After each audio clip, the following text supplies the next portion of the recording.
It starts with a simple question and ends in objective reality. Through our journey from there to here, we find one another and ourselves. And as the next 24 hours breaks free from our last, we gaze onward in reflection of the day. Come to your own conclusions. Stay vigilant. Welcome to the Daily Wrap-Up.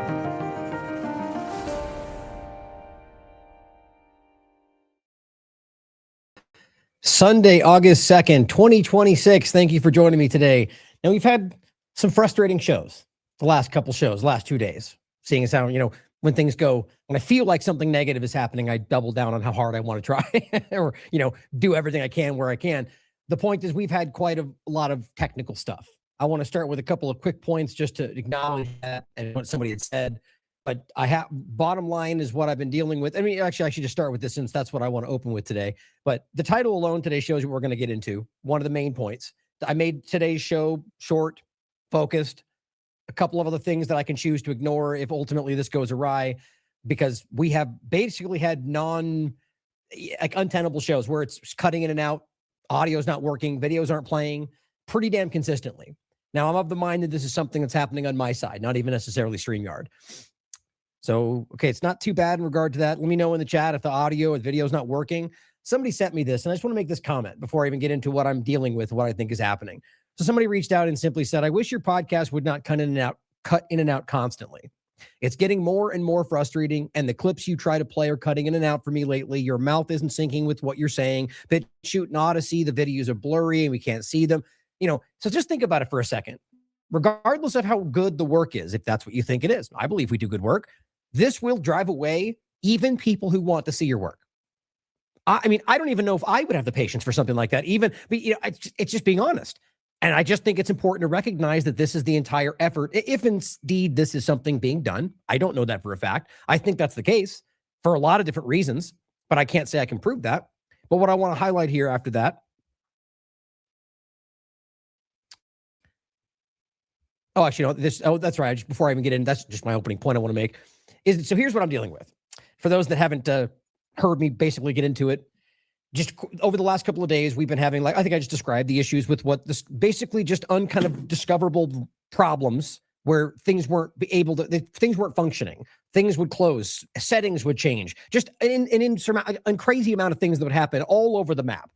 Now, what I was dealing with in particular, and that's been going on a while, as you guys know.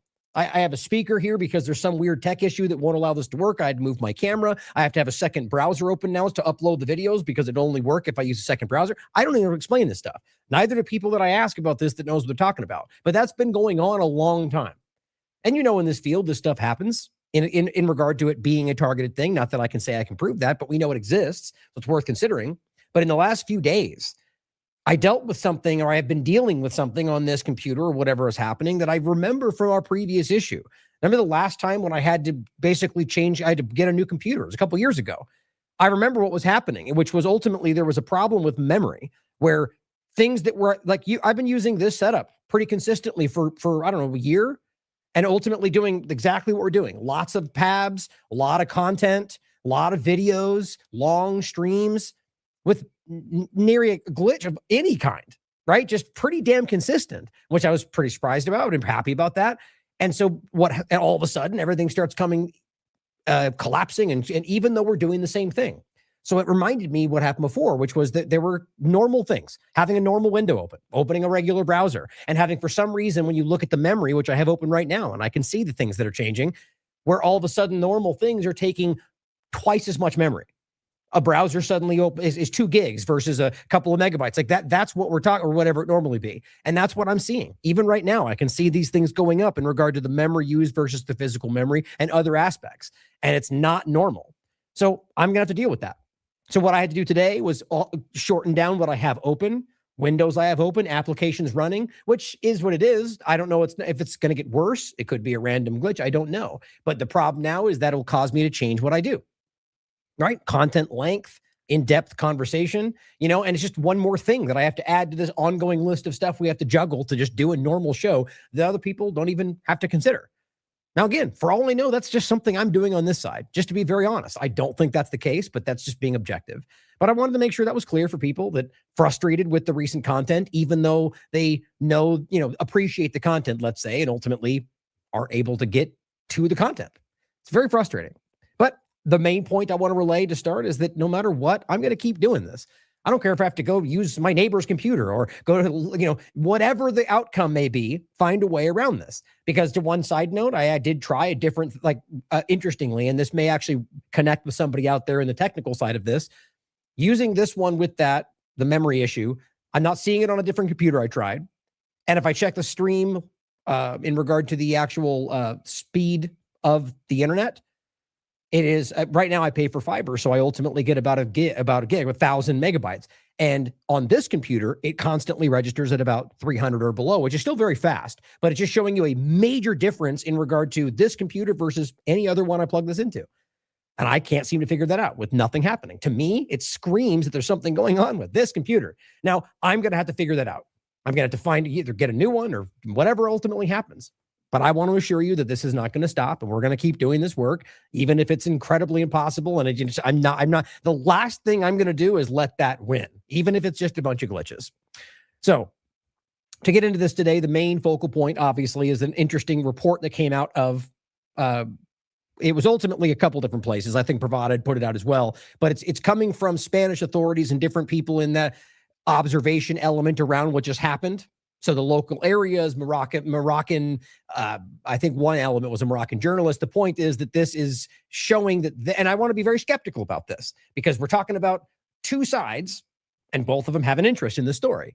Spain, Morocco, as well as everybody else involved, the U.S., Israel, which I'll get into, but ultimately thinking about the fact that, well, they're saying that they found intelligence assets from Morocco guiding along the whole thing. I think that's very relevant because it ties back to what we've seen repeatedly, including in the caravan and plenty of other things, and an important point that I'll bring up. But it really speaks to I think what we've already pretty much established is something that's not organic. So the question should be, why? You know, why is that? So first, I want to start with something, again, what I think is interesting in regard to kind of manipulation. So speaking of whatever may be happening, or just the idea of things we know that do take place, the systems today are built in a way that are so wildly, invasively, monitoring doesn't even do it justice. We've always known that these platforms are cataloging what you're saying and looking at it for your, what's the word? I can't speak today. For your convenience, for your engagement. They want it to be better. So we know what you're looking for to make it more a smooth experience for you. It's never really about that. But just really quickly, and I am going to make a point about this one thing he said in this interview, but that's not what this is about. So check this out. You guys have noticed this on this platform.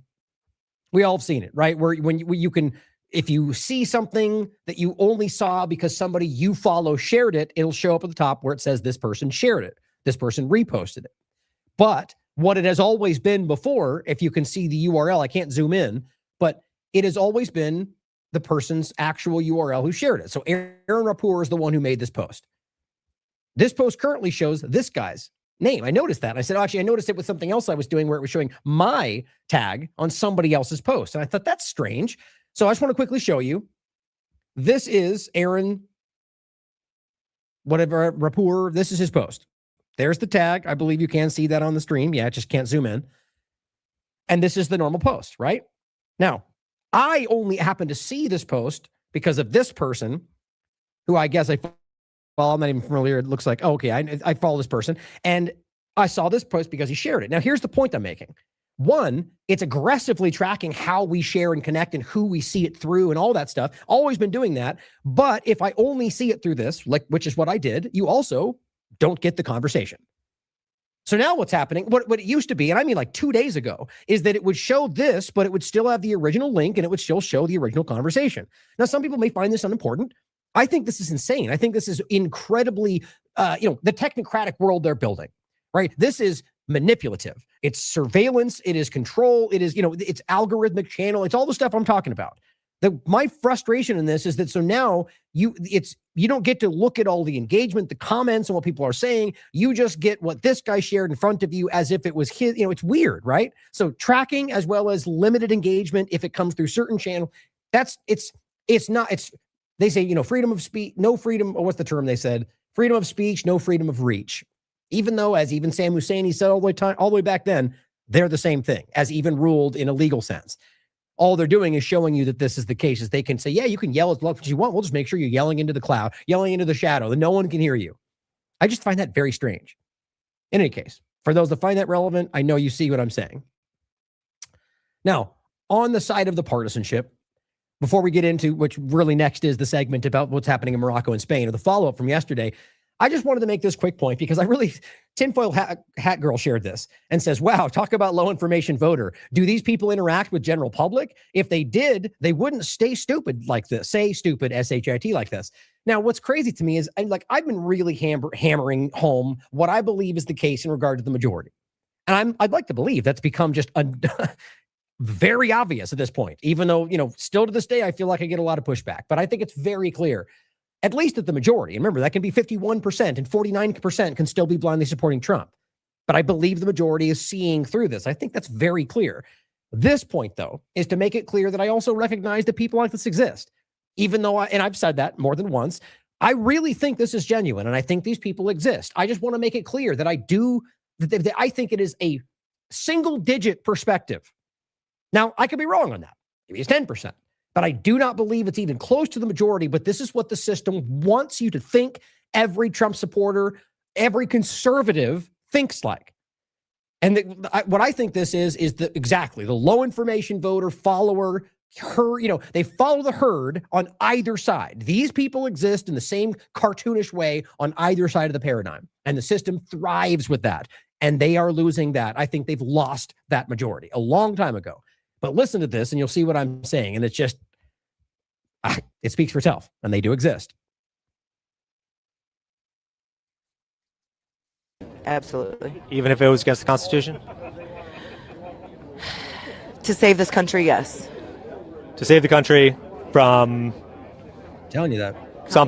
Communism, we should go against the Constitution. Only if that is our last straw in the war.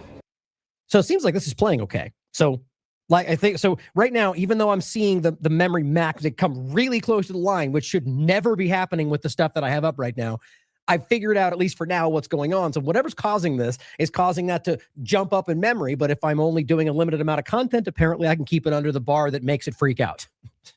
Welcome to my life of juggling 30,000 things that I can't even see in the air and figuring out how it works. But the bottom line, guys, is that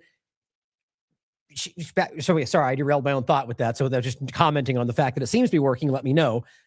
But that she's saying that we're willing to compromise no, you can argue that she's not necessarily a constitutionalist.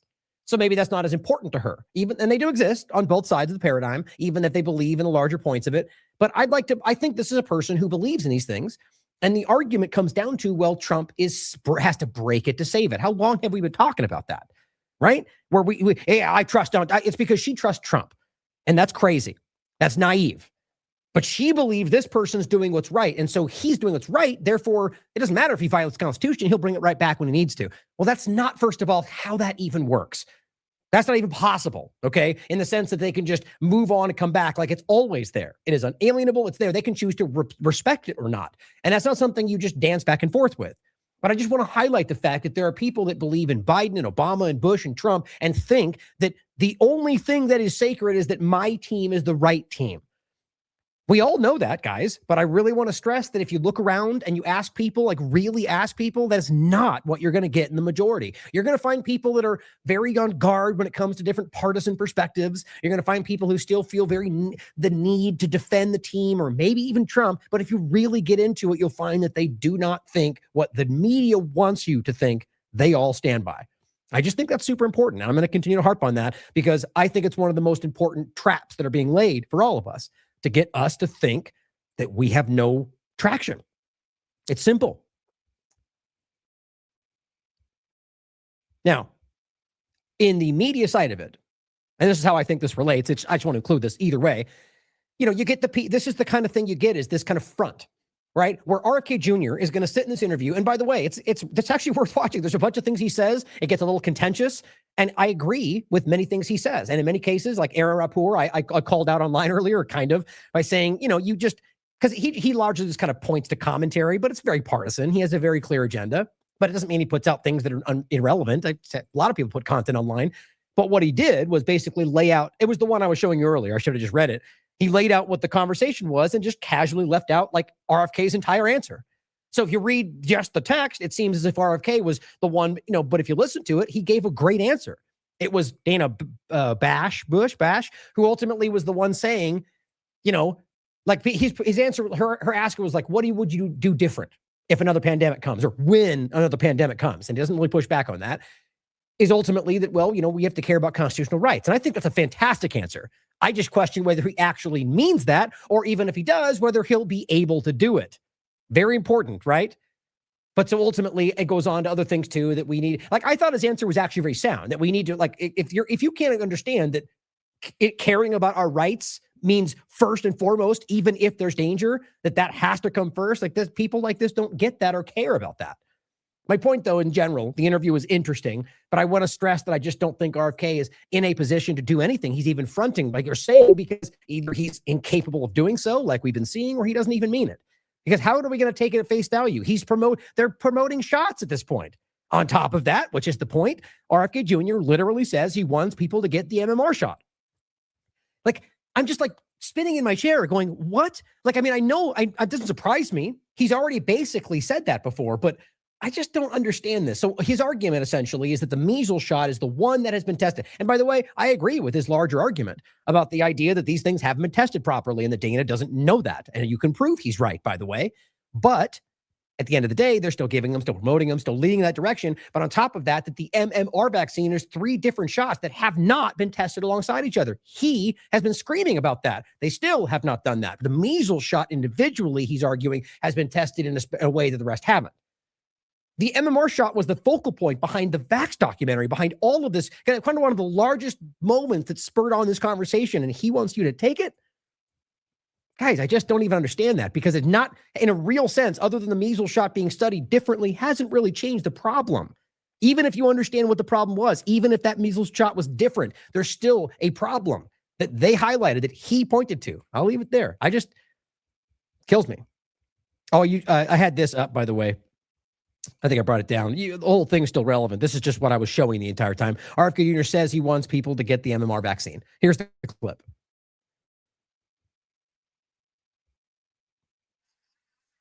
Interacts with people's DNA, what's predisposed to have an autistic child. Are you doing both? Yeah, but Dana, you probably don't understand this because you're not a scientist. But genes you're not either. Genes don't cause epidemics. I understand genes. They can provide a vulnerability. A gene provides environmental. That's what I'm asking. Are you studying the environmental We're looking exposure? at all the different environmental exposures, but your statement. Well, if you want to pause it really quickly on that. Your statement that this has been studied is not. There we go. That studying all the different environmental factors, you can study it all day long. We already know what's the problem. And he's told us what the problem is. But now he's in an administration that either won't let him do anything or he lied the entire time. I frankly think it's the former, to maybe a little bit of a mix, but dioxins and PFAS and endocrine disrupting chemicals and all the different stuff that we know is a very real problem. They're not, in fact, they're going the other direction.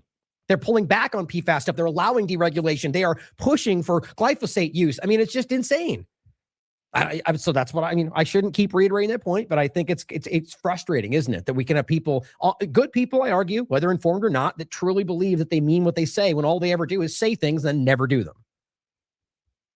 True. It's categorically it is not considered, true. Not for any of this stuff. It is considered.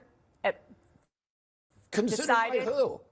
By every scientist who has studied this. That is not true. I can give you hundreds of scientists who have looked at this. So on the one hand, do you understand why people aren't getting... Academy of Sciences. What greater authority do you understand why people are not getting measles vaccines? Because they're hearing you say that it could cause You're trying to change the subject. I'm not. It's very much related. Show me one of the studies that's been done on the first 8 vaccines during the first 6 months of life. You will not find them. The National right. Academy of Sciences So say if that's they the do not case, then why are exist. you telling people to The get the measles vaccine?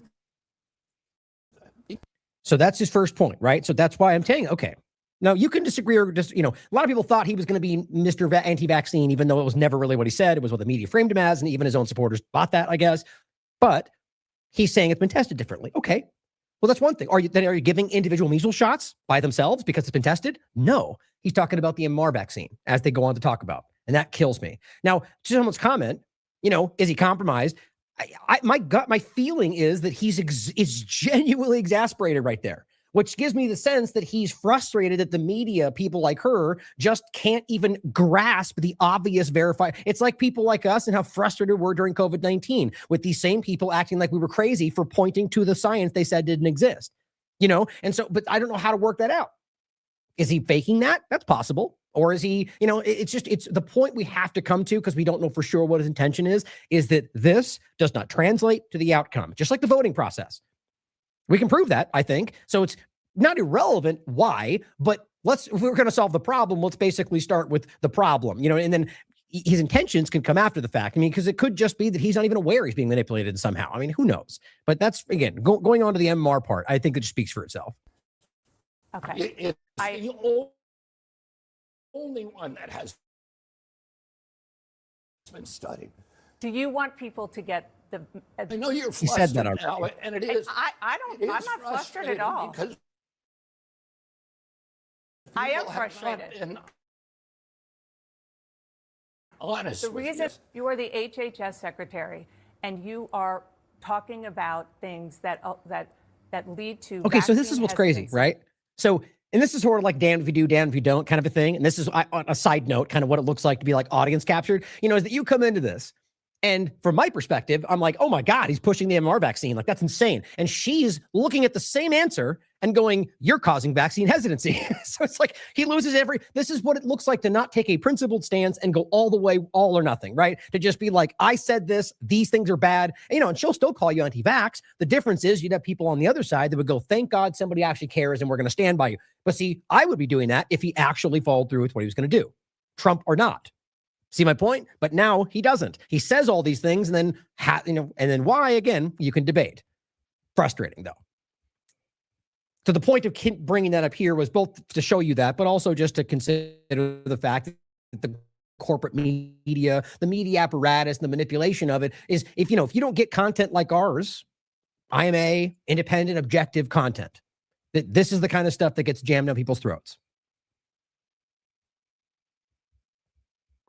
And a similar kind of point, and I just think this is interesting in a sense of where the left-right paradigm goes. And there's a couple of points today from Trump and others that, and you guys know this, I think by and large, because you're in a conversation that stresses the two-party illusion, but that it's right now they're caring about, the left cares about, Israel's infiltration. They care about this, so they claim, right?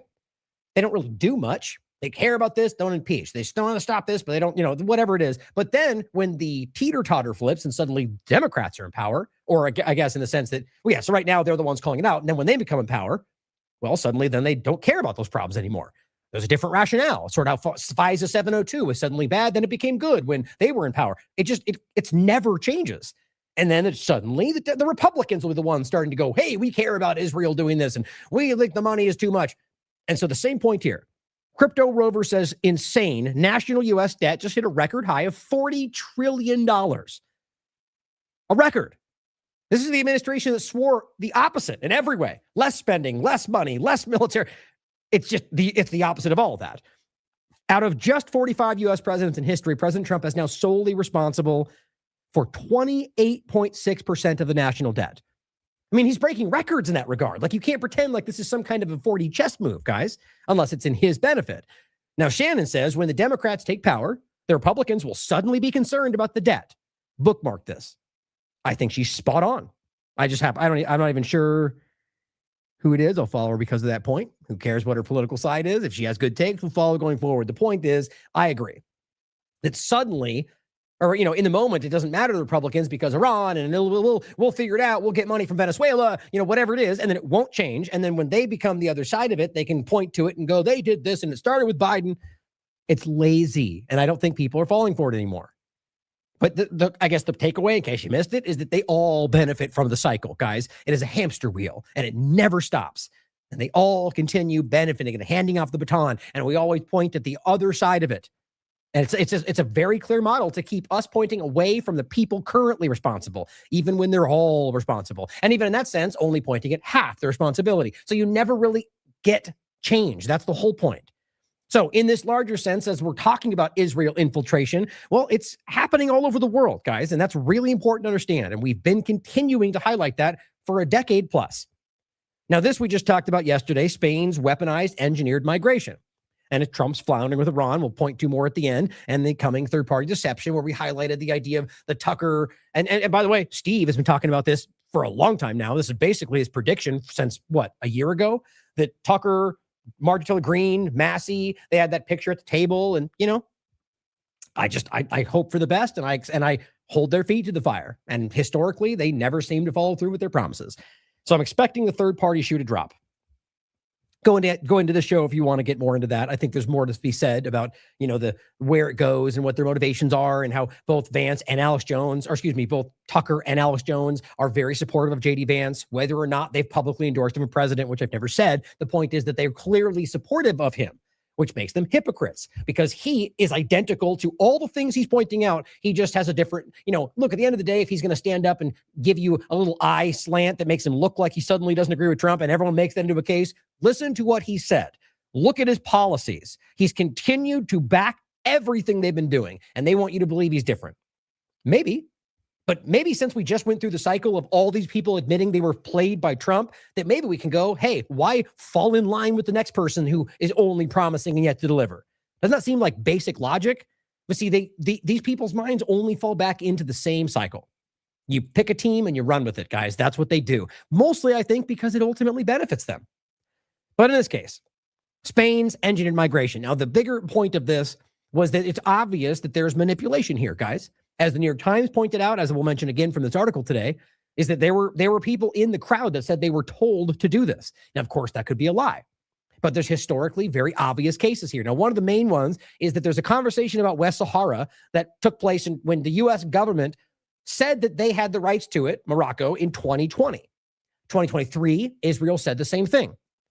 Right? So that's a long time ago. Now, that's being either dishonestly or just without due diligence being conflated with the current conversation. Largely of Ceuta and Melilla, I believe. But Ceuta is the focal point, I guess, the larger focal point. But the idea is, because on the map, we're talking about something that is between Africa and Spain. And the idea is that the tip of Africa, which is, you have the Morocco claim to that area, is something that Spain claims is theirs. Now, there's a lot of overlaps. Because the point to make is that the U.S. and Israel have been driving Morocco to take that territory back for years. Benjamin Netanyahu's son posted about it in 2019, saying, hey, Arabs and Muslims, you want to take your land back? Start here. Exactly like that. He claims, of course, he was making a point, and maybe he was, but the whole reality of it is there's an obvious... Now, nobody honest is saying that Netanyahu's son's post proves they did it. Because it doesn't. You can argue it suggests that, but you can't prove that he was, but I do believe it's relevant. And of course, I believe it's clear when you look into the deeper connections between Morocco and the U.S. and Israel, and how this is continuing, which I'm going to show more today.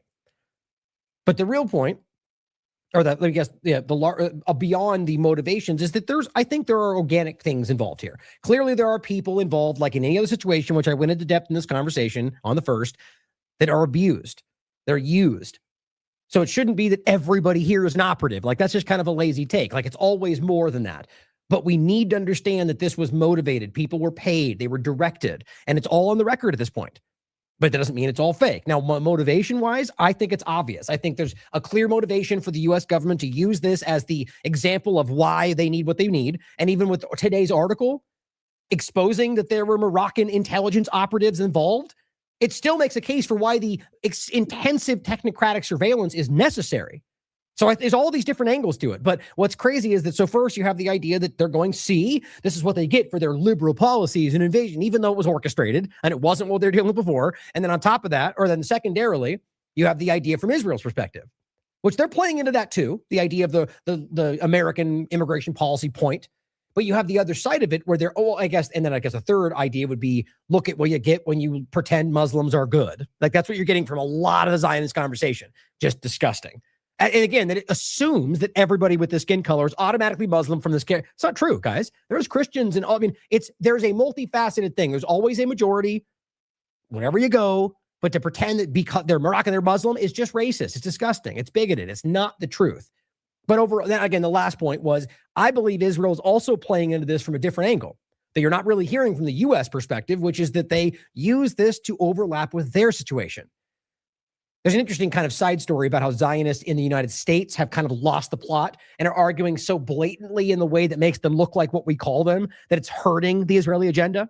And so even right now, you see them really harping on the U.S. interest from their Zionist perspective. But at the same time, that kind of makes the case for why what's happening is like basically shows you that Israel occupying the territory is a bad thing. Like, it's interesting because they're saying Spain shouldn't be doing that. It's colonial. And it's like, ooh, wait, hold on. This is exactly what Israel's doing right there.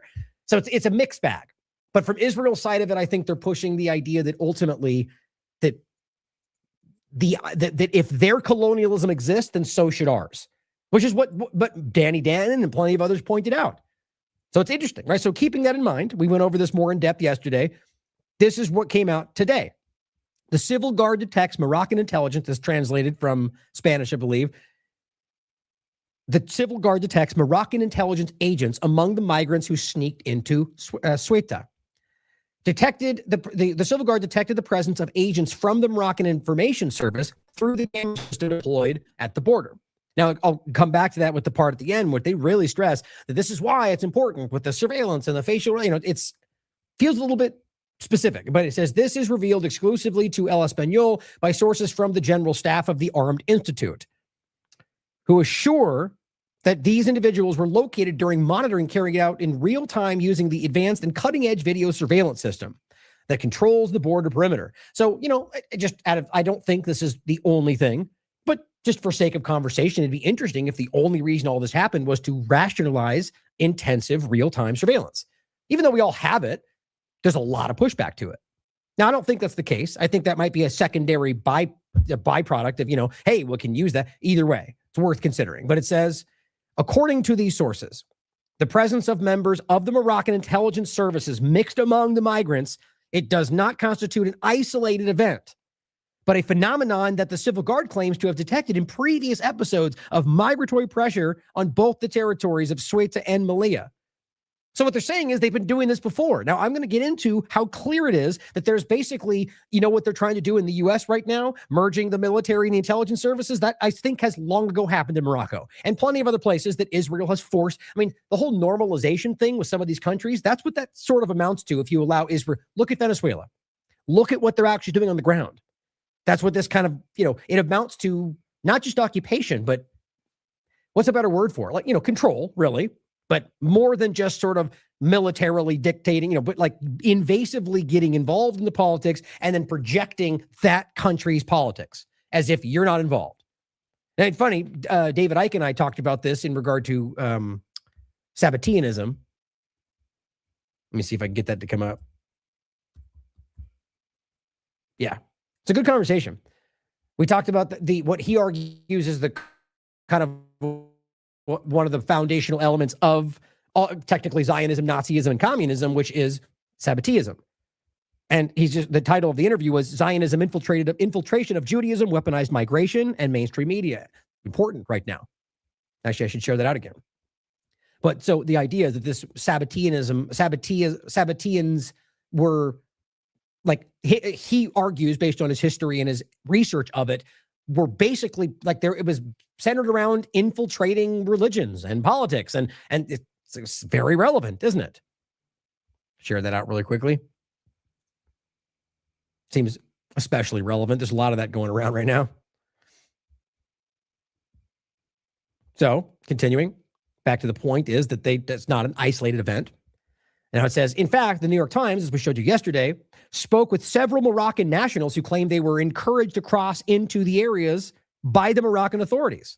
Sources from Spanish information services corroborate what was observed by those responsible for the Armed Institute through the camera on the Beni Enzar perimeter. They point out that an operation of these characteristics, typical of hybrid warfare, that's very relevant from an Israel-U.S. perspective, could not have been carried out without the participation of the service that operates in Morocco. Quote, it is the logical procedure for any intelligence service.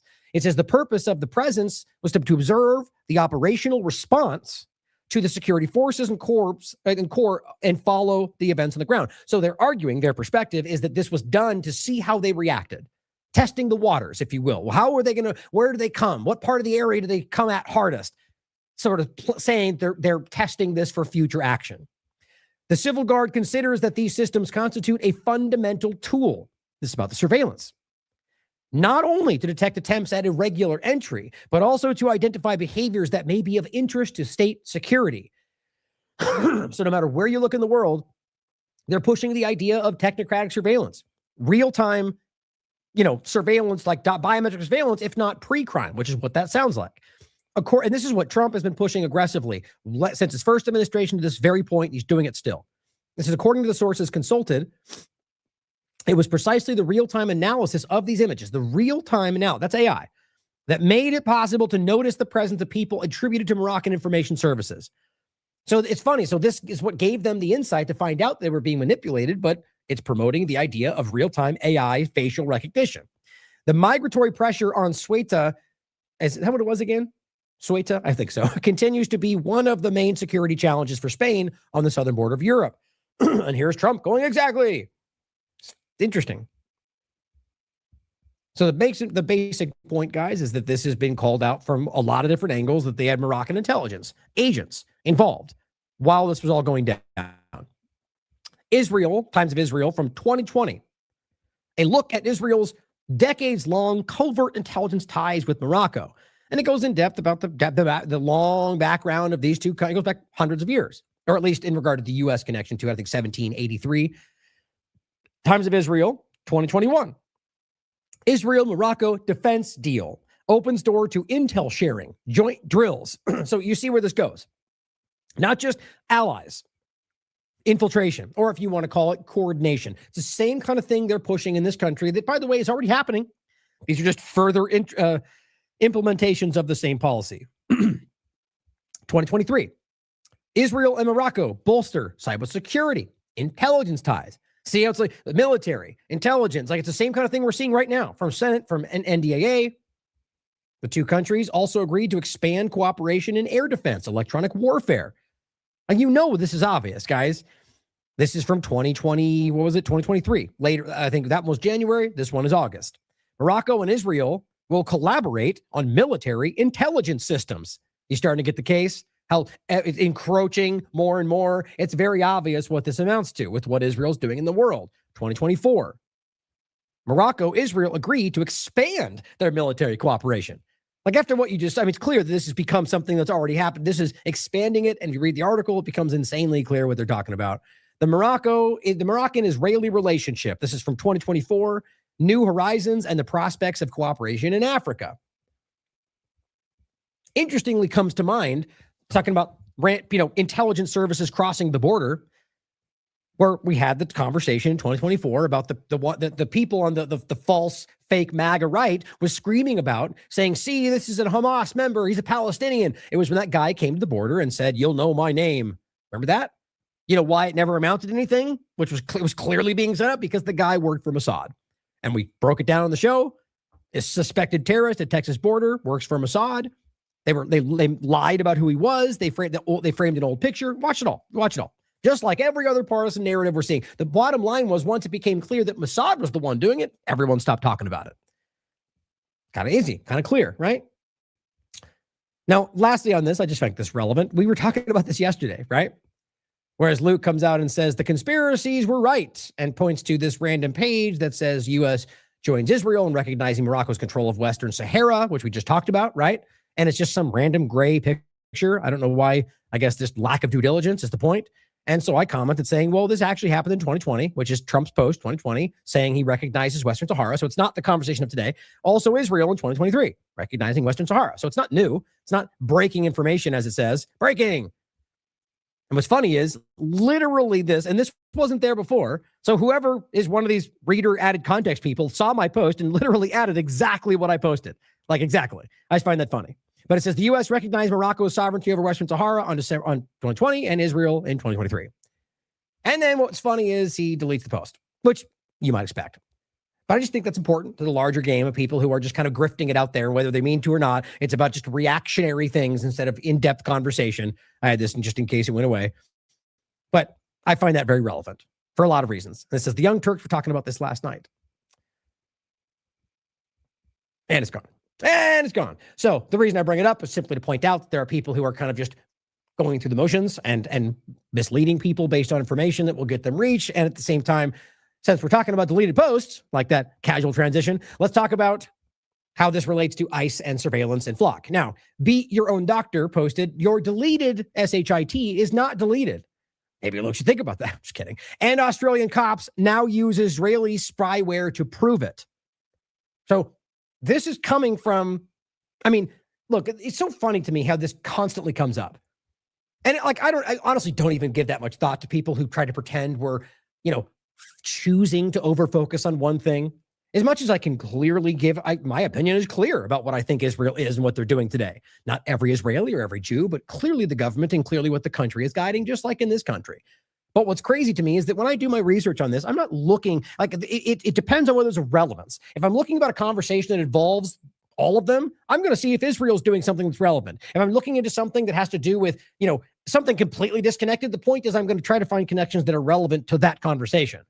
It's not like everything we look into is Israel involved? The point is, Israel is involved in almost everything that we're talking about today. So the funny thing is it becomes, why are you focusing on them? It's like, I'm not. I'm focusing on who is involved, and they happen to be. If you're now saying we should ignore Israel's involvement in all of these crazy things because you think that shouldn't be pointed to, who's the problem in that equation?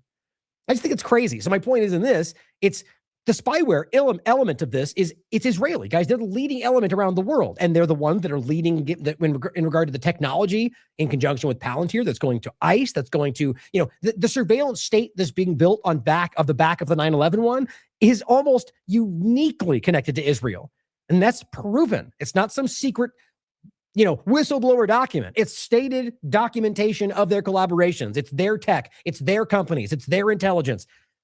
So just make that point again. So in this case, it's not to try to make the connection. It's that this spyware is obvious. And what Israel's involvement in it is very relevant with the point we're making in the larger sense of what they're doing in the world and specifically with the U.S. government. Now, this is in Australia. Their police are getting roadside powers, feels relevant right now, to scan your phone, resurrect every photo you ever took, even though you deleted them, every message you ever sent, and jail you for 5 years if you won't hand over the password. So all this feels very relevant right now, right? With the Border Patrol. None of these people ever seem to care that your rights are a block to what they want to get. I'll show you some clips right now that I do think are very relevant. First, this is not ICE. This is the IDF. The IDF executes this man for driving normally down the road. Then, when it comes out, they claimed it had stopped a ramming attack. But of course, then they forgot to scrub the CCTV footage that shows that wasn't true. So for the podcast, there's no audio. This is playing. So what their argument was, the car ran at them and attacked them. But in case you're unsure, the reality is quite the opposite. As they walk up on it,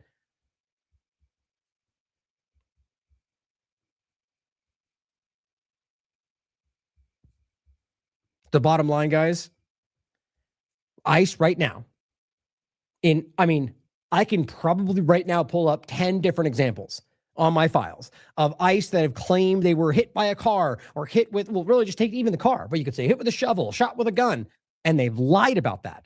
Not just accident, knowing they were lying deliberately, but just taking the car. How many times they claimed they were hit or they tried to use their car as a weapon, and then it gets dismissed because the video comes out. And so all I want to say, doesn't that seem familiar? It should, right? It should. Well, because we know that they were trained, right? I think this is the clip. I thought I grabbed it. Yeah, good. The nation over there has a lot of influence on the Israeli government, has a lot of influence on our politicians over here, I think, is what he was kind of getting at. I see. Yeah. And I'm not a politician, so I don't know. And, it's the only dealings I ever had with the Israelis is when I was a young agent with Border Patrol Tactical Unit. They sent me to a VIP security school, and it was ran by the Israelis. And let me tell you so what. IDF actually does work with Border Patrol and ICE, because I've always heard that. Well, it was that school was for all law enforcement. It was they put it on. It was Israeli. They contracted with Israeli instructors. They had a lot of experience, and they were really good. I'll hands off some of the best training I've ever had. They did. In case you're unclear for the podcast, that's Bavino. You know, that little midget monster that was ruining everybody's lives because he's an absolute partisan maniac. I mean, just aggressively violating rights all over the place because you're a lefty terrorist. I mean, and just proudly admitting that it's not just the IDF, I mean, not just ICE, but it's the police, which you already know because you watch the show, because you do your due diligence, and you also know that it's not ubiquitous. It's not literally every police officer, everybody and every, but it does happen, and it goes from the top down. And so we have to be real, guys. When they're lying about cars ramming them, when they're throwing grenades in somebody's car and holding the door shut and running away, this is what they're giving to people in authority here. And I guess apparently they don't. They like that, or they're proud of it. I don't know. I mean, some people are. You look at the Trump administration and you understand exactly what I'm saying. And that's not a partisan attack. That is the reality of the incompetence, the level of insecurity that we're seeing in this. Frankly, I could make plenty of examples of left and right all the way down. But right now, it's a special time in a bad way. Now, here's a couple quick clips I want to play. Now, let me know if some of these, again, if the videos aren't playing properly, so I can just stop them and just explain it for you. But Jesus freaking Congress shared this. And this is a small example. I mean, you guys, if you watch this show, you've seen the endless horrifying examples of people's, arms being broken, being shot to death in the street, of ICE, doing any number of things that aggressively violate their rights, kicking in the front doors of American citizens, which, by the way, it shouldn't matter either way, since everybody has constitutional rights, even though stupid people don't know that. In this case, an ICE agent casually walks across the street and just sprays a lady in the face. Now, look, you have to understand, no matter what we're talking about, if this was something, if she broke the law, then that wouldn't be the proper response to quietly walk over there. So, I mean, you go through the list. There's no world in which what he did, what I'm about to show you, is legal. He's abusing his power because he doesn't like that she's calling him a name, filming him. It doesn't matter, guys. She didn't break the law. And even if she did, then you should arrest her instead of spraying her in the face and walking away.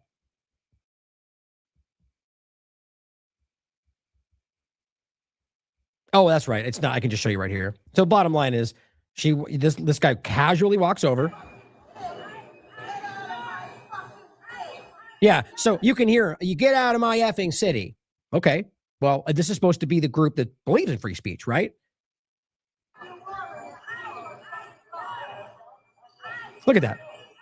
I mean, good, guys, I don't care what you're saying. That's somebody's mother. That's somebody's sister, friend, neighbor. Like, she's just standing there. And you just open up with spraying them. I mean, and not to go into some crazy, but realize we're in Israel, they do stuff like this. And it turns out they're not using normal stuff. They use gas. They call it tear gas that kills people on the regular, that gives people seizures. I mean, and on top of that, I wouldn't be surprised if there's things finding their way into this country's use that these people don't even know the origin of. Now, again, that's probably not even the best point to make. It's just my opinion. But at the end of the day, you have to understand, this should shock people. That's brazen lawlessness. They don't care. Your rights don't matter. And they know that nobody will care. They know that the very people screaming about constitutional rights will laugh at that and say, that's what she gets. That needs to matter if you're left, if you're right, if you're an American citizen, guys. It's insane. And then just walks away. That's a coward, guys. That's a coward. That is a coward who is abusing his power.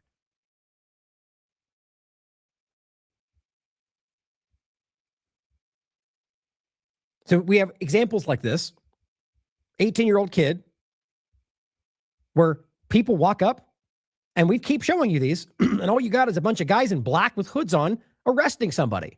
Now, yeah, they have a gun on, right? But how many times do we have to talk about the endless examples, it seems, of women being raped, people being robbed, home invasion, because people dress up like ICE and nobody cares to do anything about it? And the only reason they're allowed to do that, or they're able to, is because of this, because of unaccountable, illegal enforcers who are not giving warrants, who are not giving their name and badge number. And so it opens the door for anybody. How do we know? Why would I trust that those aren't human traffickers pretending to be ICE? Just like with we saw in the airport, where a bunch of random people that didn't look anything like ICE agents, not even close to like this, looked random dress clothes and looked like a bunch of, frankly, a couple of a kid and some random woman. And they had the guy in one handcuff. They run off and leave the handcuff on his wrist and just leave. And then ICE post the next day or a couple days later that they picked him up at a different airport. And so it was ICE. At least they pretended it was. And how do we know that?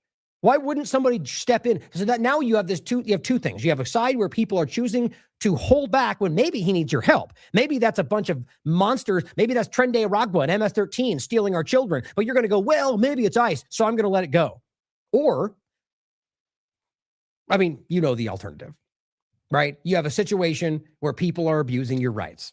Either way, it's not justifiable. Either way, in an honest situation with a government that cared about your rights, these people would be immediately thrown in, at least fired and hopefully charged with a crime for what they're doing. But that's not what's happening.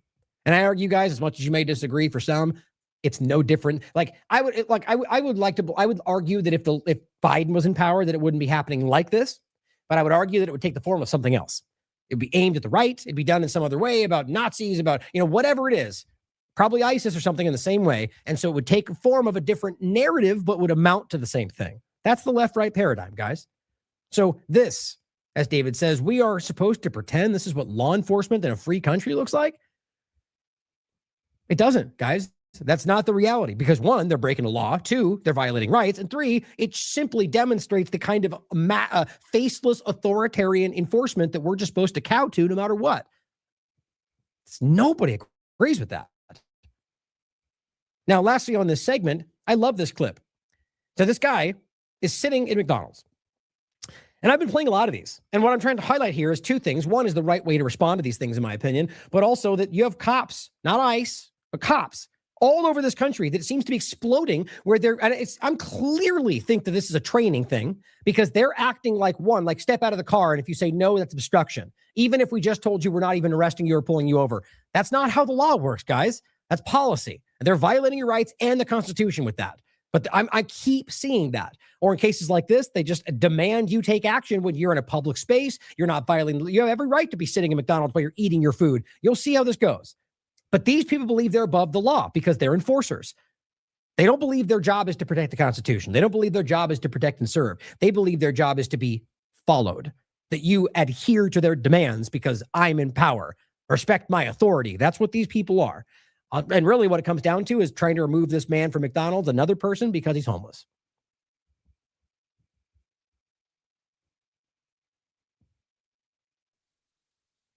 You like to be part of this too? Sir, it's not a question. It's not up for discussion. It's either ID or move. It's a lawful command. These cops were harassing a homeless man at McDonald's when this man began filming. He never spoke, never interfered, just quietly filmed. But that alone was enough to set the cops off. Their fragile egos couldn't handle being watched, so they tried every tactic to intimidate him. Now, of course, you could obviously argue that the guy spoke and yelled at them and they cut it out. That's what being objective is like. But it doesn't change the reality. You're allowed to say in what you want, guys. You can call him whatever you want. You can be as rude as you want. But of course, then you have to then understand that he might act in violence against you, which would be his crime. He should be put in jail for that. Clearly, the system doesn't care today. So my point is to think about that. But in this case, he doesn't really say anything. There's one thing I can hear him say to himself, but the reality is he just sat there and he's eating. He paid for his meal. He has every right to be there. And ended up embarrassing themselves instead. Listen, we got trouble. We just need to do our job. The more you cooperate and answer the questions correctly, we're going to go ahead and get you here. Why? Because some McDonald's manager doesn't like that the guy's sitting in there when there's nobody in the business. Now, look, that's his prerogative. It's his business. My point is that I just think that's, what a lame thing to do. It's either way. It's how they start regarding the guy who's just sitting there. I'm going to check the bathroom.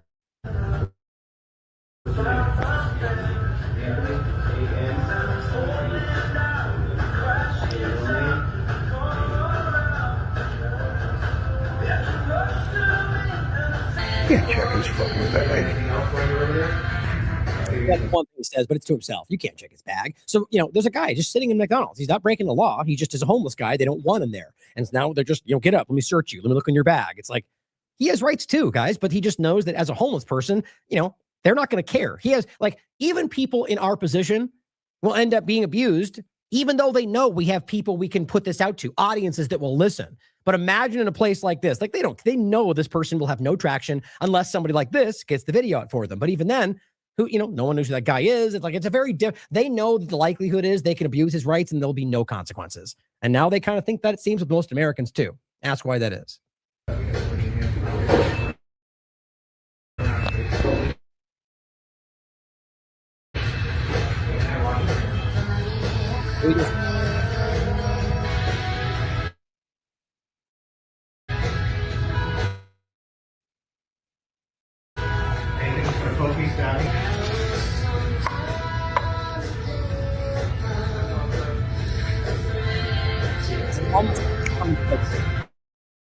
Can I help you, sir?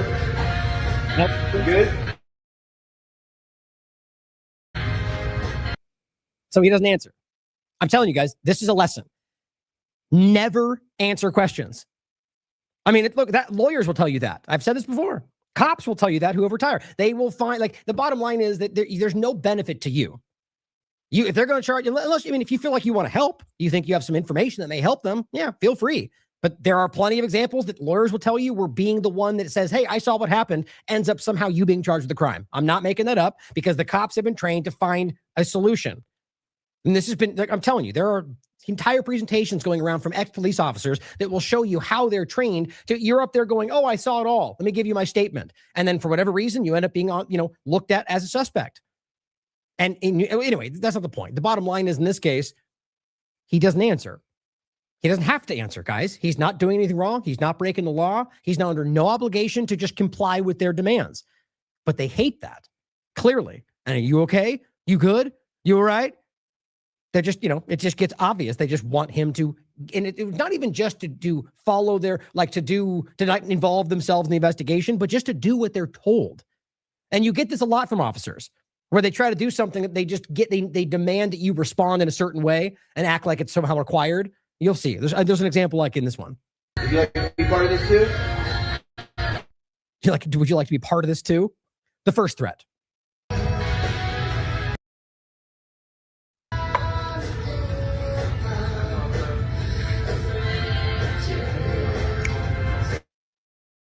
Can I help you, sir? You good? You okay? Can I help you? Would you like to be part of this too? Great answer. Abuse of power. That's all that means. Can I get your ID? Can I have your ID? You part of this too? I mean, guys, you can't even misunderstand that. That's literally what that means. If you don't do what I'm saying, we're going to make sure you're part of this too. That's not because you have a justification for that. Everyone can see that. This is the reality of our enforcement. There's no guidance anymore, if there ever was.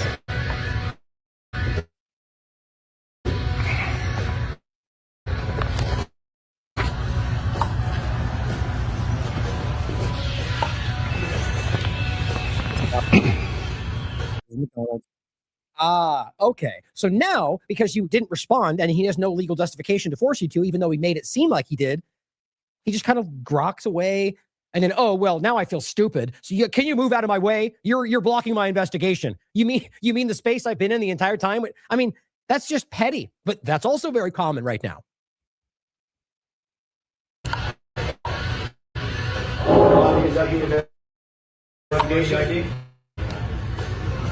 You're impeding my investigation because I got to focus on you and him at the same time. So either give me your ID or you can move. Oh, got it. So I can't feel safe with you behind me. You got to... I mean, seriously? That's not real, guys. There's no legal thing. That's not how this works. But the reality on top of it is, well, you stand on the other side. You don't get to dictate my freedom of movement in a situation that is not, same thing. It's the same answer.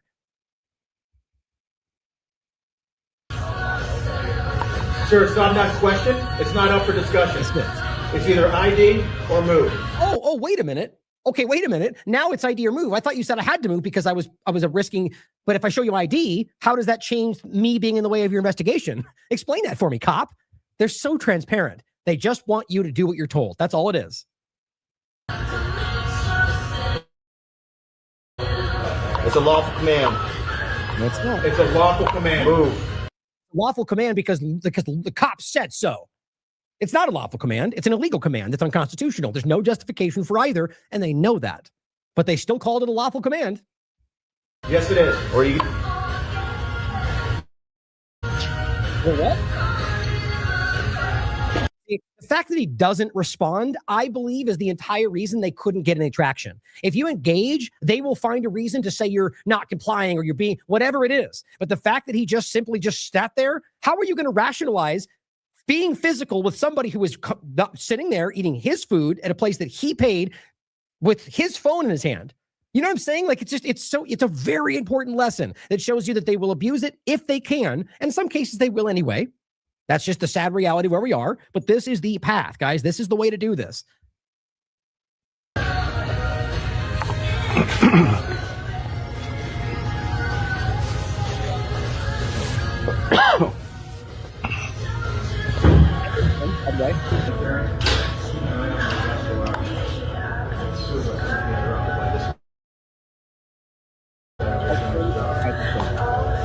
Okay, now, because now that they've clearly embarrassed themselves and didn't get compliance out of the person that they demanded they had to, he walks up and gets his picture from multiple angles because as if he wasn't already on the cameras as they walked around. It's a tactic to intimidate him. That's all it is. And realize they don't even want more than that. They just want to intimidate a little bit and leave because it makes them feel tough.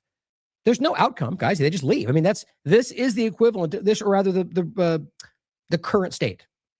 Not every police officer, but as an enforcement kind of element, or as a not a community sentiment, but like, the general reality of, let's just say, policy. Like, I think from a top-down level, you have people who are being taught that these things are just tools to be used.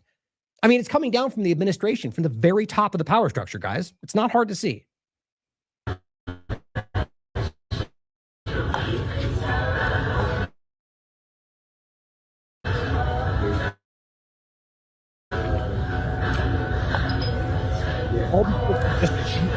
Make sure my camera. Seriously? He sat there dead silent filming, and that's the good job. You're doing great. You're really such a hero. I mean, it's just pathetic. Just to let you know, I'm just sitting here, and I'm not even looking at him or saying nothing. Having my coffee.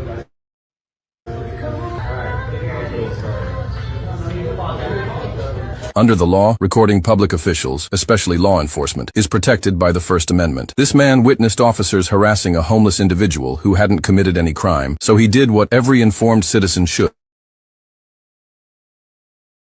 He began filming. He stayed silent, triggered the officers. One of them falsely accused him of impeding an investigation, even though he never spoke a word or stepped into their space. From there, it became the usual game, demanding ID without reasonable suspicion and trying to force him to leave a public area. But you don't have to show ID when you haven't committed a crime, and you don't have to leave public property just because officers don't like being filmed. This man stood his ground, remained silent, and never gave in to their intimidation tactics. In the end, the cops failed to scare him and only succeeded in humiliating themselves on camera. Yeah, but also violating the rights of the homeless man who they left because there was no crime and they just wanted to hassle him. Didn't even make him leave the building, which wasn't that the whole point? It's a homeless guy. So it ultimately was an accusation, probably from the management at the restaurant or whatever, patted him down, violated his rights. They weren't even accusing him of a crime. Doesn't matter. But see, that's my point, is they know that that's easy because no one's going to care about this homeless guy or no one's going to do anything about it. But in this case, they didn't push the line for him because probably going to have some consequences there. But they'll sure as hell try to muscle you out of the way. This is the way you handle this. Now, look, there's plenty of situations where acting is the right response.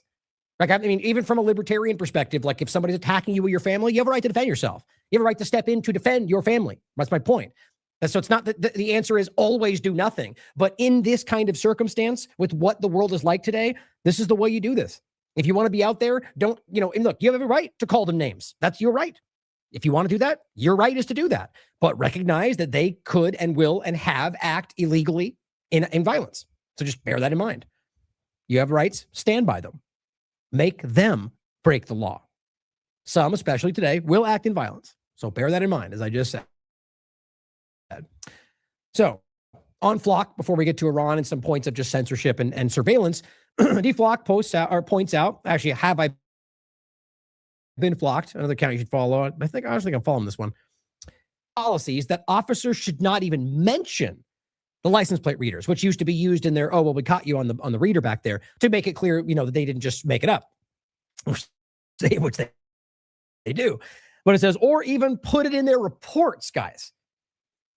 Now, this is exactly, in my opinion, how you should frame this.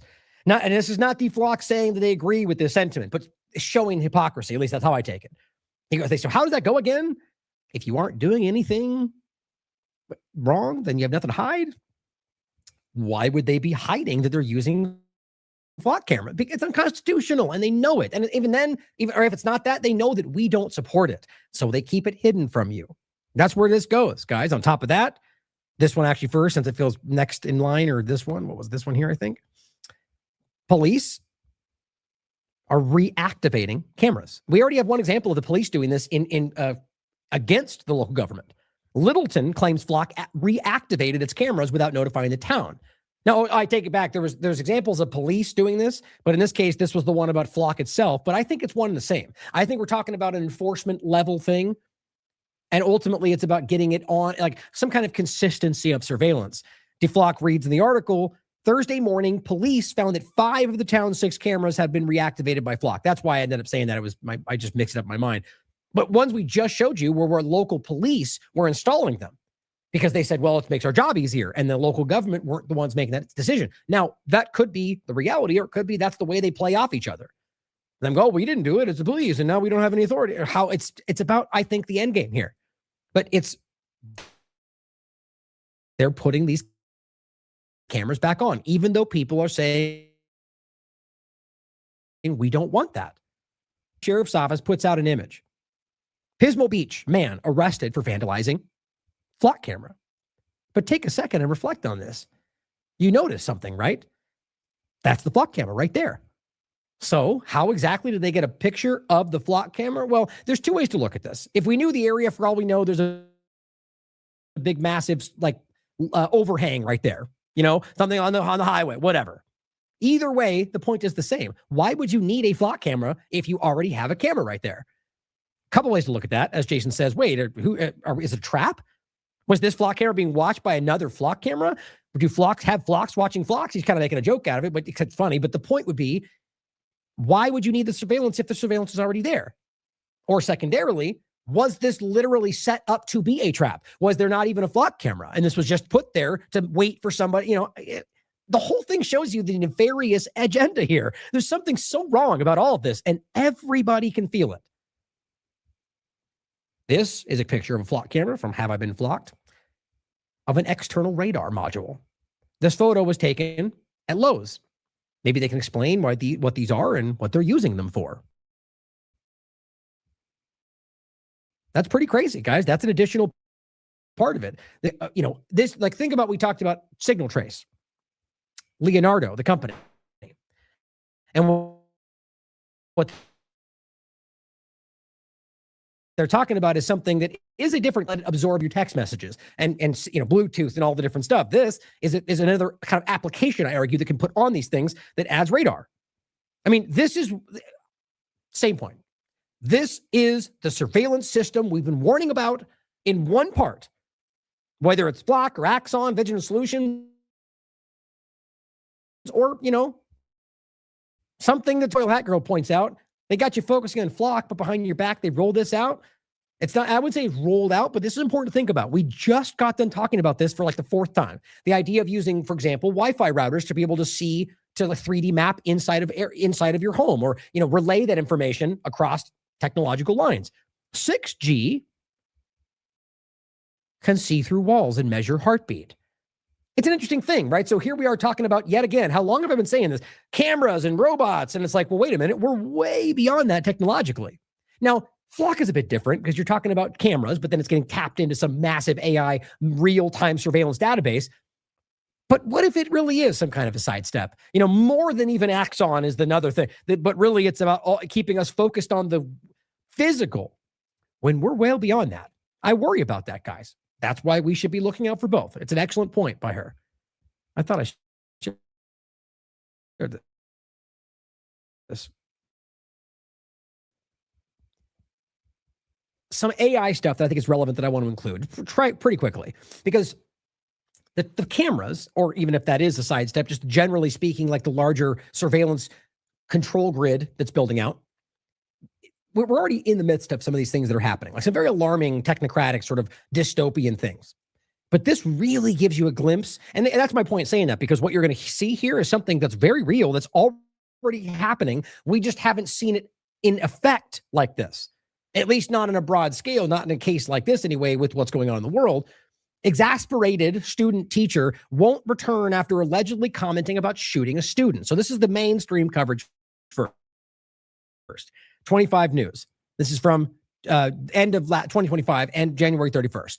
So my point in this is talking about the idea this is something that is mapping, following, surveilling, right? As well, again, for those who know the story anyway, we're going to get into it. It's about Snapchat and basically monitoring people. But what we're seeing is that these things go back a long time, well before Elon Musk and all this. Like, clearly this has been building out. What we're seeing now is the technological addition to all of this stuff to turn it into something that is like instantly accessible. And like this can be executed in a way that is almost instantaneous. A student teacher at Washington 50 schools was arrested for making a comment about shooting a student on social media. According to deputies and the school district, Vlope commented on shooting a student in a social media group chat with friends after a student came up to her and closed her laptop during class. She says that basically that it ended up screwing up her ongoing live, and it's like a chat or some kind of work she was working on. Bottom line is that it stopped what she was doing and it screwed something up, she argues. Now, she sent a message to people in a group chat just between them that said, here's what he just did. Should I shoot him, with like a little squirt gun emoji? Deputies interviewed her and came to the conclusion that she made the comment out of exasperation and no intention to harm anybody. It was not a threat to the school. Now, you read that, though, it comes across as how irresponsible, right? Like, how dare she threaten a student in this climate and with a gun? It's like, okay, well, it's a little bit more in depth than that. Now, this guy's where I saw it. IT guy shared this. A student had walked up to her laptop and deleted her lesson plan mid-class. Frustrated, she typed something like, should I shoot him, with gun emoji. Now, private chat, police arrest her. Now, alone right there, the idea that you can send a message in a private group chat and that can then very quickly translate to police coming to you. We're still talking about free speech, guys. In what world is it even illegal? See what I'm saying? Like, this is my point about even saying a threat out loud. When did that become a crime to say anything? There's a lot of that today from left and from right. And that is not consistent with an unalienable right. But, same old point. But it says Snapchat's AI scanned the private message, flagged it as potential threat, automatically reported to the FBI. The FBI forwarded to local law enforcement. And this is the process, guys. This is what happens from Facebook, from Twitter. Last I checked, under GARM and other aspects of it, Twitter had complied with 93% of requests from the government before Donald Trump. It's not new, guys. It's just all narrative and window dressing. The bottom line is that they got the information from Snapchat. They ultimately sent this and instantly went after her from a group internal chat when it was, as even they ruled, according to the police, it was just her going, damn, stupid kid, should I, like frustrated. And they themselves at every level ruled that it was not an issue. But doesn't this show you where we are? This is the beginning of the year. Look at how much has even changed since then. I just think it's alarming where this is building into. And if you don't understand where this goes, what they're already doing to you, you're going to wake up in the middle of it, guys. And this is not even about some kind of a, hyperbolic threat of, this is, as I keep trying to highlight, things that they're pointing to, like that real-time story that exists. They can do that. But then you add politics to it. right? Then all of a sudden you add, free Palestine or whatever it comes out to be. And then you've got some national security State Department investigation based on things you said because you're a terrorist or whatever it is. That's insane. And it was a personal private chat amongst you and your friends. I mean, we already saw that with the FBI thing they tried to do, the manufactured case they tried to build around the Antifa guys, all but the one guy who ultimately got killed, which is what I said in the very beginning. They made it all up, guys. They tried to connect it to all these people that were just simply present or in group chats about larger protests. I still believe that that was more than it looked like. They lied. They lied about every story they've been telling you. Here's another example. A Texas judge just ordered Discord to turn on the age checks it built for the UK. Now, here's again the point. Remember how much Elon Musk was screaming about oh my God, look what they're doing. Funny how he doesn't talk about it when it happens in the United States. There's so many obvious agendas. Same face scans, same ID uploads, now for everyone in the state. Britain wrote the rule. Texas imported it. So a judge told them to turn it on. Texans will have to show a face scan or government ID to access legal speech. And we're talking about going online and engaging. That's where this is going. It's happening in front of us, and people are too distracted by other things. Some, I should say. I don't think even the majority. Now, James Lee points this out. Who's in charge of making the guardrails for what you can and cannot do with AI? Now, we actually just did a point about this.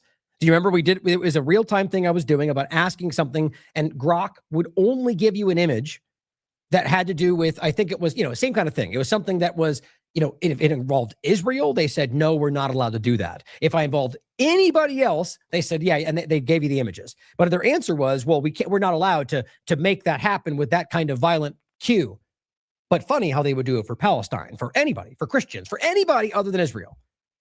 Think about that. That wasn't even a bad comparison, but you could make it about Jews versus Christians or Israel versus the United States. The point is that there's only one group over in the category in regard to Israeli, Jewish, supremacist Zionists where nothing is allowed to be. How do you miss that? Can you create an image that says F Israel? It says, I cannot create an image that says F Israel. Can you create an image that says F the United States? Boom, F the United States. So this is coming from a group in the United States. How funny is that? So why would you put a block on only that and not on the country that you live in? You can decide what you think it means. At the end of the day, what the highlighted point is that who is ever involved with training the AI models that are going to be used and forced down our throats to manage everything that's currently involved with managing the government and everything else we're dealing with. And you keep catching these senators, including the Grok or Chat GPT type in their speeches, in we're being alarmingly led down a dangerous path. And the point is, who is involved with dictating this? Well, there's already an answer going around. Here's Drop Site News breaking it down for you. Informed and on alert about the huge influence operations that the Israeli government is launching here in the United States. Drop Site's Julian Andreoni. That was my point earlier about the Democrats pretending they care about that, but they clearly won't when it's their time in power. It's the same thing before. They're all supportive. I mean, look, the point is, at the end of the day, whatever they say, they all still support Israel. They all still support the funding. They support the genocide, all of them. So I don't believe that he means that, but it gets him points because everybody sees it right now. He's an opportunist like all of them. But nonetheless, just because he said it doesn't make it not true. The infiltration is obvious. And so what we're highlighting here, Brad Pascal and all the rest of the conversation about influencing AI models using, as an Israeli agent, by the way, literally influencing what these things are telling you. Our new reporting from Nick Cleveland reveals that longtime Trump advisor Brad Parscale and his company Clock Tower X have signed a $46.5 million contract with the Israeli government to deploy websites and content that will influence search results on AI chatbots like Claude and ChatGPT. I wanted to ask senators, do they think there's a conflict of interest there? Are they worried about national security concerns with a foreign government influencing a mode by which a lot of our citizens get their information? And are they worried about the ties to the Trump administration and the corruption more broadly? Let's see what they had to say. You make that kind of money on blogs, hell, we're in the wrong business. Somebody's going to do it. I mean, he's not in the government anymore, it sounds like. So, if he's qualified, and these guys really think these are the best people for these positions, it always makes me laugh when you listen to the Lindsey Grahams and the Maxine Waters or any of these guys. They're just insiders, guys. Most of them don't even really know. I mean, Elon Musk is even a good example, not to get into that contentious topic, but if you really dive through this, the man is not what he pretends himself, what he presents. But, when you've got richest man in the world, you can sure as hell make it look like whatever you want. My point is, though, these people always, when you listen to them, they're usually the least informed person in the room because they're being controlled by other outside forces, whether that's Israel, UK, whatever else, lobbying, anything, whoever throws money at them. That's how this has become. Anyway, back to the point. I just thought that was very clear the way the guy's responding. On money on blogs, yeah, we're in the wrong business. Somebody's going to do it. I mean, he's not in the government anymore, sounds like. Government. So, not the government if anymore. He's qualified. I mean, and you need qualified people to do stuff like that. I mean, it's a free country. You can do whatever you want. Oh, and by the way, just to be clear, I'm not saying that because of his accent. I just find it funny that the whole good old boy kind of thing in the background. But it's about his content, just to make that very clear. I haven't seen Brad in a long time. They're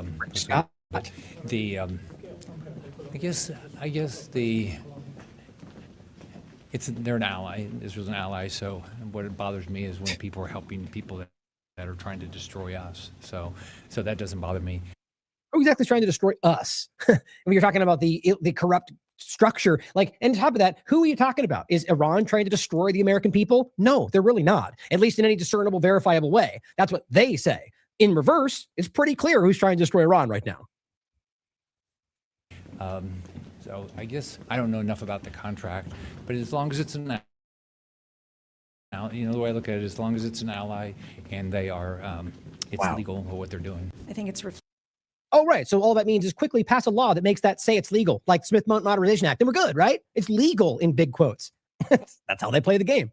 The point is, none of them care, guys. You can have a literal agent of Israel making contracts with an Israeli government to influence American content through the AI models that control everything in this government. What do you mean? An ally? Who cares? Biggest ally. I stand with Israel. Reflective of the corruption in this administration, and it's very troubling, and taxpayers and voters in this country should be very concerned about it. Yeah, and they'll have a very different thing to say about it when they're in power using the same thing. Americans should become really informed and on alert about the huge influence operations that the Israeli government is launching here in the United States, including what you just mentioned.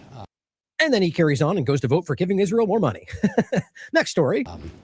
And there have been a number of more additional reports coming out recently about huge expenditures by the government of Israel in that area. There's corruption everywhere. So AI is the new frontier, and I do think there has to be a public protection element, and we're along with. Yeah. Very, very insightful as he goes on to support everything that's happening. It's just, they'll wax intellectual about all the concerns. They always do that. I care a lot about privacy. It's like JD Vance. I love that clip I played again recently with on what the hell's happening with Charlie, with JP Sears doing that fake interview with Vance. It's just insane. He's like, Peter's that Palantir's that guy. What are you talking about? Everyone knows that. And this game he plays I have a big concern about AI and how it's going to surveil our lives. And it's like, you're literally doing all of this. And that's all that is. It's an outlet. It's to make you think, well, he wouldn't say that if he actually was doing it. Well, yeah, that's exactly what they do.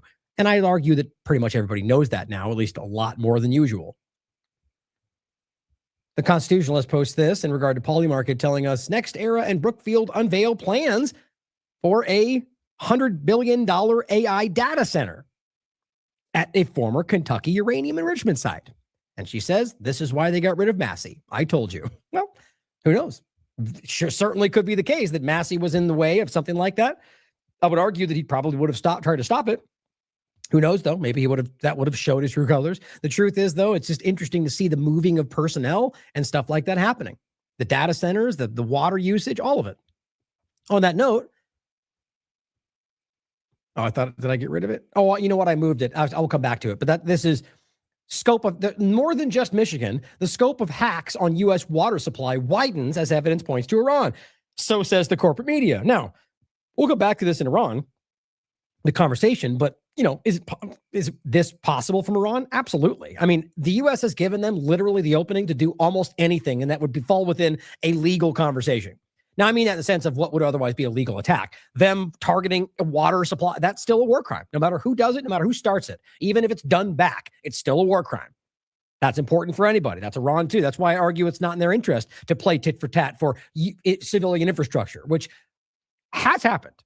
And you have to acknowledge they drove them to do that repeatedly. But I don't think it's happened to the degree that they're trying to frame it as. There's been obvious Israeli false flags that have been proven, by the way. But they believe that they would be capable of doing this. But what's bigger thought is interesting in regard to whether or not it's actually happening and that this could be used to undermine. Like right now, you have data centers scooping up all of our resources, poisoning water supplies, destroying forests all over this country.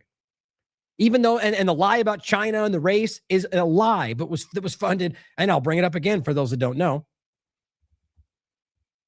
And this is just an article. It's not the article itself. Isn't read it. The source material is very obvious. A dark money campaign is paying influencers to frame China as an AI threat. That includes OpenAI, Mark Andreessen Horowitz, all the same people.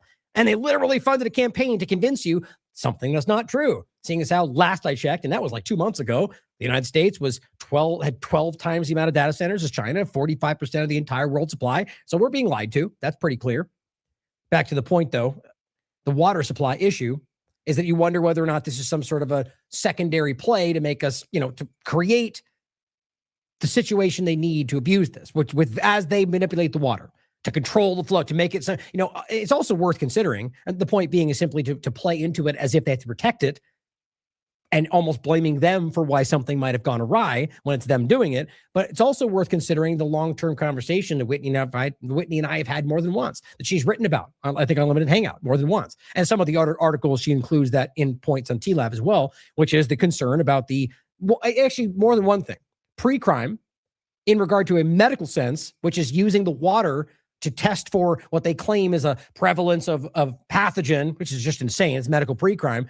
But on top of that, also the conversation of the sabotaging of the infrastructure, dams, water supply, like literally Israel having spyware or internal technological connections to things where they could sabotage it on the record. And we've covered this extensively. So coming back, I'll probably say similar points, but just keeping this in mind, we should not be falling for this. They've been lying about things like this our entire lives. But again, I'll argue could it be Iran? Absolutely. It wouldn't even get me right now. Before we get back to Iran, I want to finish with really one quick point to end on this. I'm sure you guys have seen this going around, but it really is insane that we're talking about this, as we're being shoved into this technocratic change, all the stuff that's happening.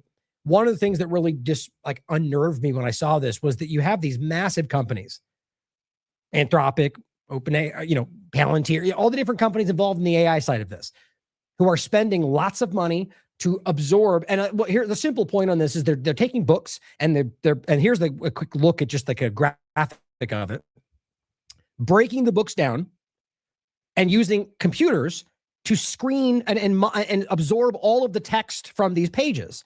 Now, not understand absorbing the book and saving the book on a file, but instead using the book and individual pages to just train the AI model, and then getting rid of a book that in some cases only has one copy left or only has limited copies. They're destroying them just to train the AI. Now, the reason that's the case is because apparently books that were created before AI was used are, I guess, like the gold standard for training the models now. So you're seeing these companies buying up these large volumes of used, rare, and out-of-print books to scan them, and many of them are out of copy. You can't find any others, and destroying them forever, like losing them forever in history so they can train a little bit better on their AI models. I mean, it's such a perfect analogy for what this is. It's like absorbing all of our water when all they have to do is use non-potable water. That would just be more expensive, so they don't care. It's like a minor inconvenience is more important than humanity in their minds. As this person says, it's disgusting, disturbing. Leaked Anthropic document just came out. Their own words.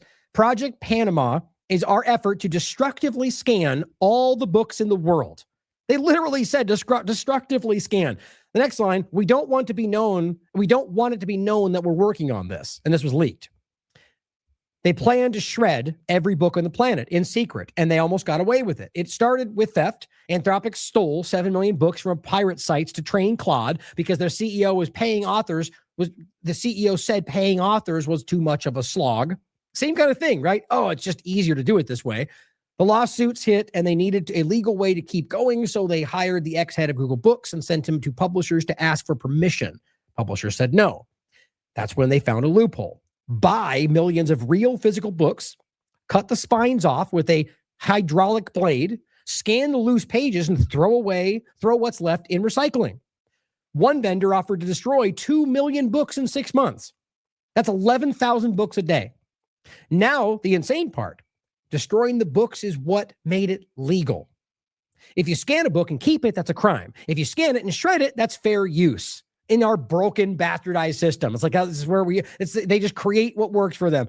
A judge actually approved this, which means the shredder was the legal strategy.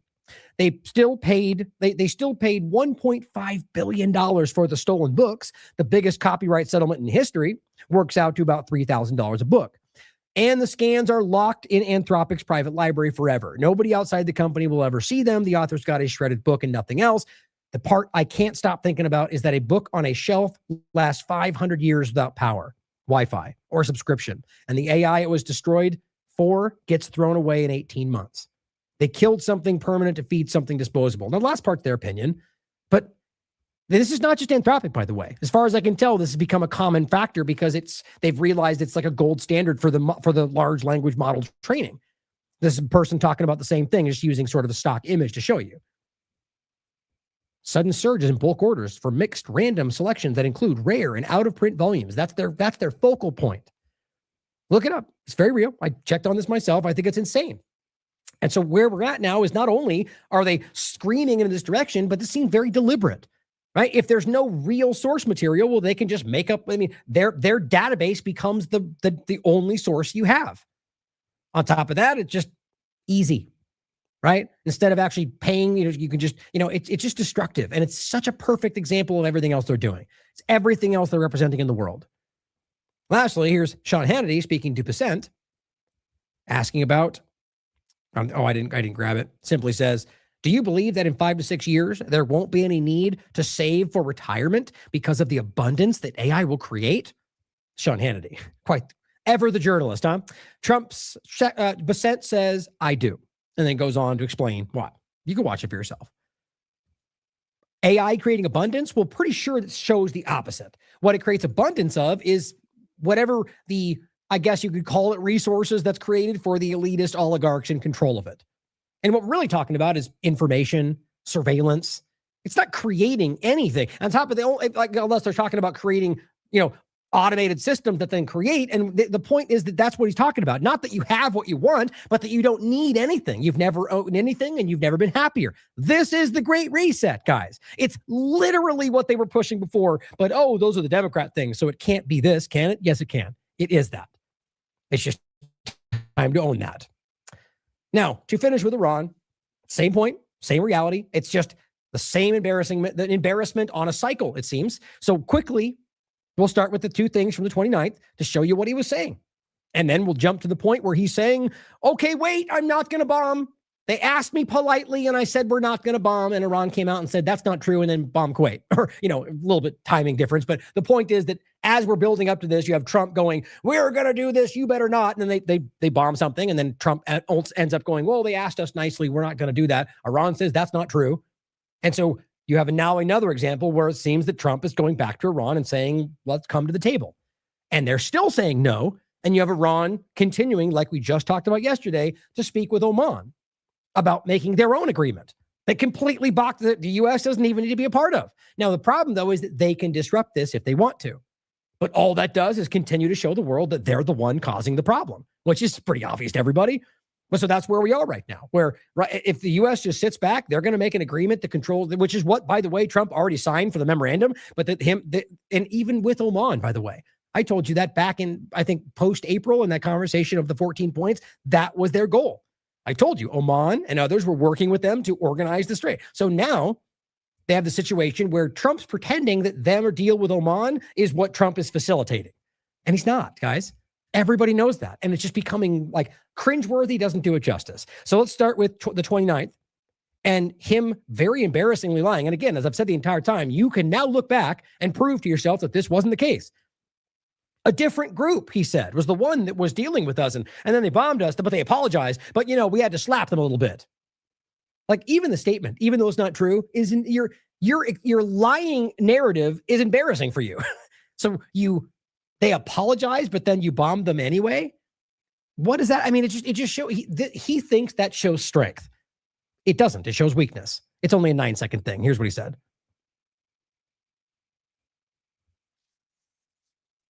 We're dealing with, they've already apologized. Ooh, that's the first one. Let me see. Oh yeah, noticeable spike on that. Well, for me, the video stopped playing. So is it still playing for you guys? It was only 9 seconds, but I didn't hear it at all. So anyway, but yeah, well, there it is again, I guess. There we go. That's the first time all day today that's happened in the show anyway. That was what I was dealing with all the last time. Either way, it was only 9 seconds. So whether you heard it or not, let me know in the chat if you did, just for my own going forward. But the simple point is that's exactly what he said. It was a different group than the one we were dealing with. They already apologized, but we got to smack them a little bit. It's funny. So far, we've had no problems. I do notice a difference in the memory. Okay, let me try it again.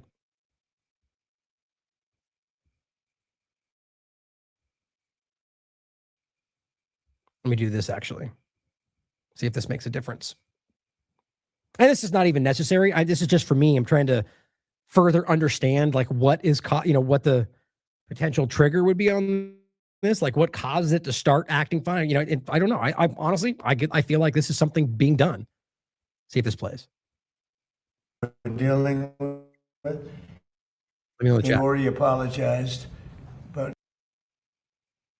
Yeah, it stopped again.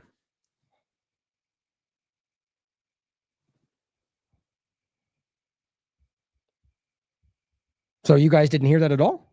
I won't waste any more time. we got to smack.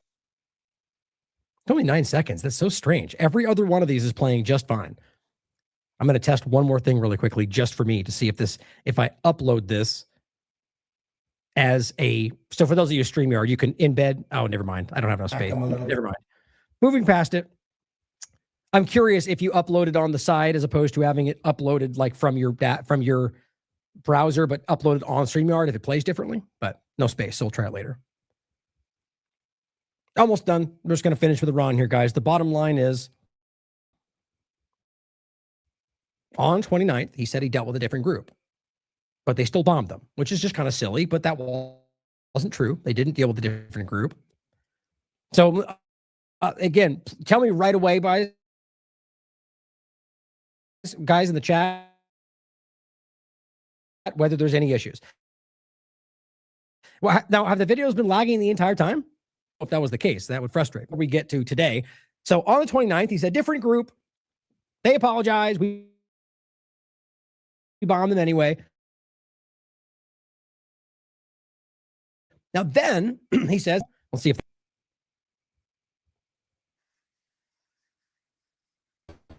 Because they do lie and they do misrepresent. Well, the other day, the 5 missiles were shot. We knocked them down, but we were in the midst of a negotiation.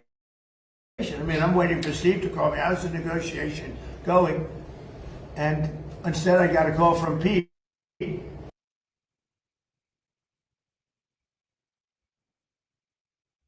So, did that play for you guys? It was chopping in and out for me. We're almost done either way. That was all the videos anyway, so we're just going to finish. No. See, this is my point. So for the people that just happen to tune in, someone's asking, am I on dial-up internet?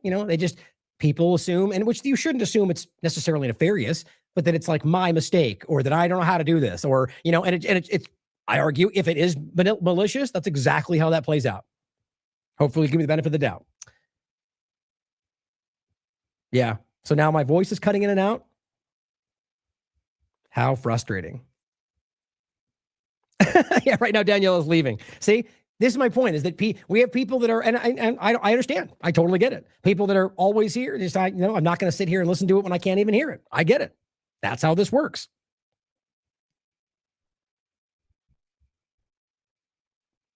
So please, right now, let me know in the chat if my voice is cutting out, and I might decide to end it right now. Just to finish up, the point was, though, I'm losing faith with Iran. because they're lying to me, right? But wait a minute. You're telling us that the Iranian government that you keep screaming are monster terrorists, hate our freedom, but then you just hope that they would be honest with you? I mean, look, you have to understand that's either insanely naive or he never actually did. And he's just lying because he wants you to believe he's not the one losing. I mean, really, think about that. Like, if you're going to tell us that you think that they're that bad and we have to save the world from how terrible and disgusting and malicious they are, but then you just were like, oh, I believe them. I thought they were being honest with me. That's just like, that's ridiculous, guys. Okay, this looks like it's okay. Keep going. But to getting into today, I left that in there. The White House, or not today, but this was yesterday to today, White House comes out and says the USA is locked and loaded and ready to go against the Islamic Republic of Iran at levels of military terror, strength, and power. Military terror? Did you literally just call yourself a terrorist? I mean, that's absolutely mind-blowing, and I haven't even seen people point that out. The levels of military terror not seen since World War II? I mean, when has any good guy ever referred to their acts as terror? Doesn't that, I mean, it boggles the mind that this guy is, I mean, to me, these just keep moving up the scale for me. He is doing this because something is driving this deliberately in a direction that is, I mean, whatever you want to think it amounts to, collapsing, change, whatever you want to talk about. But that's insane to me. But again, the embarrassing side of it is that we're going to locked and loaded, we're ready, and we're going to go take out Iran. Despite this, he says, we have just been asked by Iran, they all denied this, and other Middle East countries to hold off any attack in that the perimeters of a deal has been arranged to.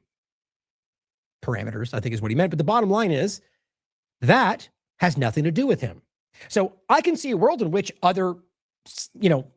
any other countries in the Middle East reached out and said, hey, just hold off a minute.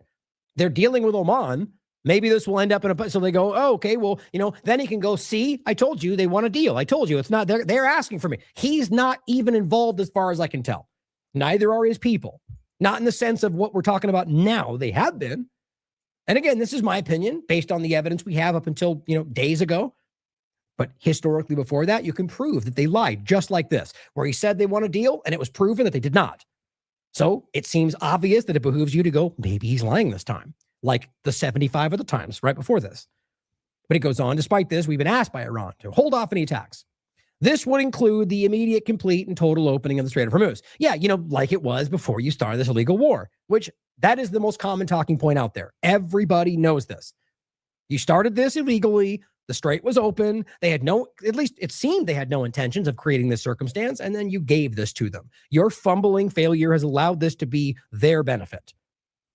And that is only a bad thing if you somehow believe all the propaganda about what they tell you Iran is. Luke Radowski, first actually Solomon Ahmed, highlighting this post. Iranian military officials, and this is the truth. You can hear, if you actually tap into Iranian media, what they're saying from their government, they are outspoken that this is not true. This says, quote, and this is funny because he called himself a terrorist, military terror.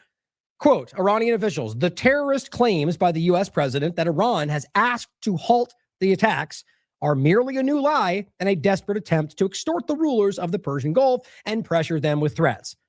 Whether he continues his aggression or retreats from it, our forces are at the highest level of readiness and are prepared for any eventuality. If confrontation becomes inevitable, the battlefield will be the decider. And at that time, everyone will understand who holds the power and who will speak the final words. Sure sounds like a group that's begging for deals to me. And look, you could argue they might sound tough when they're trying to find a deal in the midst of a week, month. But this entire time, this consistently, guys, they're in control of this. Or at the very least, they're not as vulnerable, even remotely, as they want you to believe. It's the reverse. I mean, I think that's obvious. But even if you disagree with that, the only thing you know for sure is that Trump has been lying to you the entire time or has been being lied to. You can't deny that at this point. And that's why I said this. Because Luke just says, what do you think? Who do you think is telling the truth? Trump or the Iranians? Well, I said, if you're simply paying attention, it's self-evident that Trump is lying or being lied to. You can literally prove it if you simply look back. Seems relevant. Now, what's funny to me is in this overlapping time frame, it's not exactly one after the other, but the point is that so Trump is out here yelling about how we're locked and loaded, and ultimately they asked for not a deal, and either just before that or right after Iran strikes Kuwait. So what shows me is that Trump could, if he was actually what he would go, well, wait, they're actually bombing, so we're going to go back to war if that was really what he cared about, if he actually believed he was in control. Bottom line is it continues to show you he's only constantly fronting power, influence, control, and some of those things he has in other cases, but not when it comes to this conversation. And they're floundering moment after moment and showing you that they're weak. As of today, Trump cancels Iran strikes, subject to deal being made rapidly. Subject, like he's somehow the one dictating the way this goes. It's just very, it's like cringeworthy. Like I said, doesn't do it justice. This is embarrassing. It's embarrassing for him, and he knows it. You can see it in him. It's embarrassing for people around him. It's embarrassing for people that are on his side, for anybody talking about this, because literally everybody knows he's lying, guys. In a post on True Social, the U.S. president said he has been asked by Iran and other countries to hold off any attack as perimeters of the deal have been agreed. They're putting it in quotes for a reason. Now, this is as of today, this morning. Iran says reports stating that it has agreed to a deal with the U.S. to reopen the strait are false. And it reiterates, Iran also says the Strait of Hormuz remains closed to any ship that does not coordinate with them, which, by the way, was what Trump signed on the memorandum. Trump said that the perimeters of the deal were reached last night. U.S. stock market futures opened in 9 hours. That was posted this morning. Now, this is interesting. This is a guy from CNN, but the point is he's highlighting Trump spoke with Saudi Arabia's crown prince on Saturday. This is from the first. 4 people familiar with the matter and a regional source told him that Prince Mohammed bin Salman reinforced Saudi Arabia's desire for de-escalation. So on one side of this is what I'm seeing, that ultimately you're getting reports of Saudi Arabia flirting with the idea of going into Yemen. Either one could be the truth, but I get the sense that it's more likely that Saudi Arabia, as well as everybody else, is starting to try to distance themselves from this quagmire. But who knows? Because a lot of these are vassal states that I don't think ultimately make these decisions in many ways, or rather can be pressured and influenced into whatever the other side wants. But he's saying that he has reinforced a desire for de-escalation and raised concerns about plans for potential strikes on Iran, multiple people familiar with the matter said. Officials from the mediating nations, including Qatar and Pakistan, have been urgently working to stave off a new escalation of the conflict, fielding calls with officials from Iran and the United States, including Trump's envoy Steve Witkoff, per 3 resources. An immediate goal has been to work out an arrangement between Iran and Oman. Okay, so you have to be smart about this. You have Witkoff and the rest who are clearly trying to keep themselves involved and probably lie to Trump every day about all the things they have happening, and he probably buys it up. But you can see what Iran is doing. Now, of course, it's possible that Iran is lying to make the U.S. look even worse and is absolutely dealing with Witkoff. But from what I can see, and from what reporting like DropSite and others that are clearly have sources in the conversation, have consistently been right about this before even the corporate media. I shouldn't even say even, but well before. The point being is that you have Oman and Iran dealing with this. You have the countries around them supporting this. Why do you think they even need the U.S. involved? In fact, I argue it's important that they don't, to make that point. But you clearly still have Witkoff speaking to Pakistan and Qatar, who are clearly been playing a middle role. Doesn't mean that they're influencing any of it and that Iran or Oman even care what they have to say. But as I said, it matters because the U.S. and Israel could bomb everything and spin it out. But you're starting to see the path here, right? Like it's obvious which one is the hindrance to this continuation, even back to normal, if you think that's what's happening. To allow traffic to flow, he also said here, there's no indication based on the reporting from us or others that any proposal currently being discussed amounts to an end to their nuclear threat, or what Trump framed as what they're talking about. So every angle of this is saying Trump's just making stuff up, which is not new at all. Negotiations between Iran and Oman, as of today, over the strait are in their final stages, which seems to be irrelevant about what the U.S. seems to think about it. And this after the U.S. said it had called off an attack. The point is clearly here, Trump is openly saying they're not going to control the strait, is openly saying that what they're doing is a crime. They're violating the agreement. I mean, he's lying all over the place. So how does that in any way resonate with the idea that he would allow Iran and Oman to make an agreement for control of the strait? You see what I'm saying? Like it's self-evident right now that you can see that they are lost. Bentelson also, I just want to give him credit for absolutely calling this out. We have too, by the way, but he's been nailing this. He says, true, the level of U.S. air defense stockpiles is critical. I do agree with that. Trump may soon call Iran. This was on July 18th. and politely asked them for a deal while claiming that Iran called and wanted a deal so bad, which has happened numerous times. He's also called it out before. And he goes, or he will rush forward and set the region on fire before stockpiles are completely depleted. But that's a risky bet for Mr. Trump and the future of U.S. bases in the region. Now, we've seen this with Saudi Arabia and Iraq and all the stuff that seems on the precipice, but many of them seem to be trying to pull back instead. But then he falls up and he points to what Trump said. He called it on July 18th. He posted this on August 1st and just simply goes, looks like I was right. He did. He nailed it. That's why he canceled everything, and definitely not because munition shortages. He's, being facetious. Now, Daniel Davis Deep Dive says, starting to look increasingly likely the U.S. will launch a new massive strike today or Sunday. So again, today is Sunday. He posted this yesterday. He says sources he hears orders have been issued. But that's not the first time we've heard that. That's put out in many cases to get certain responses or concessions that aren't happening from Iran.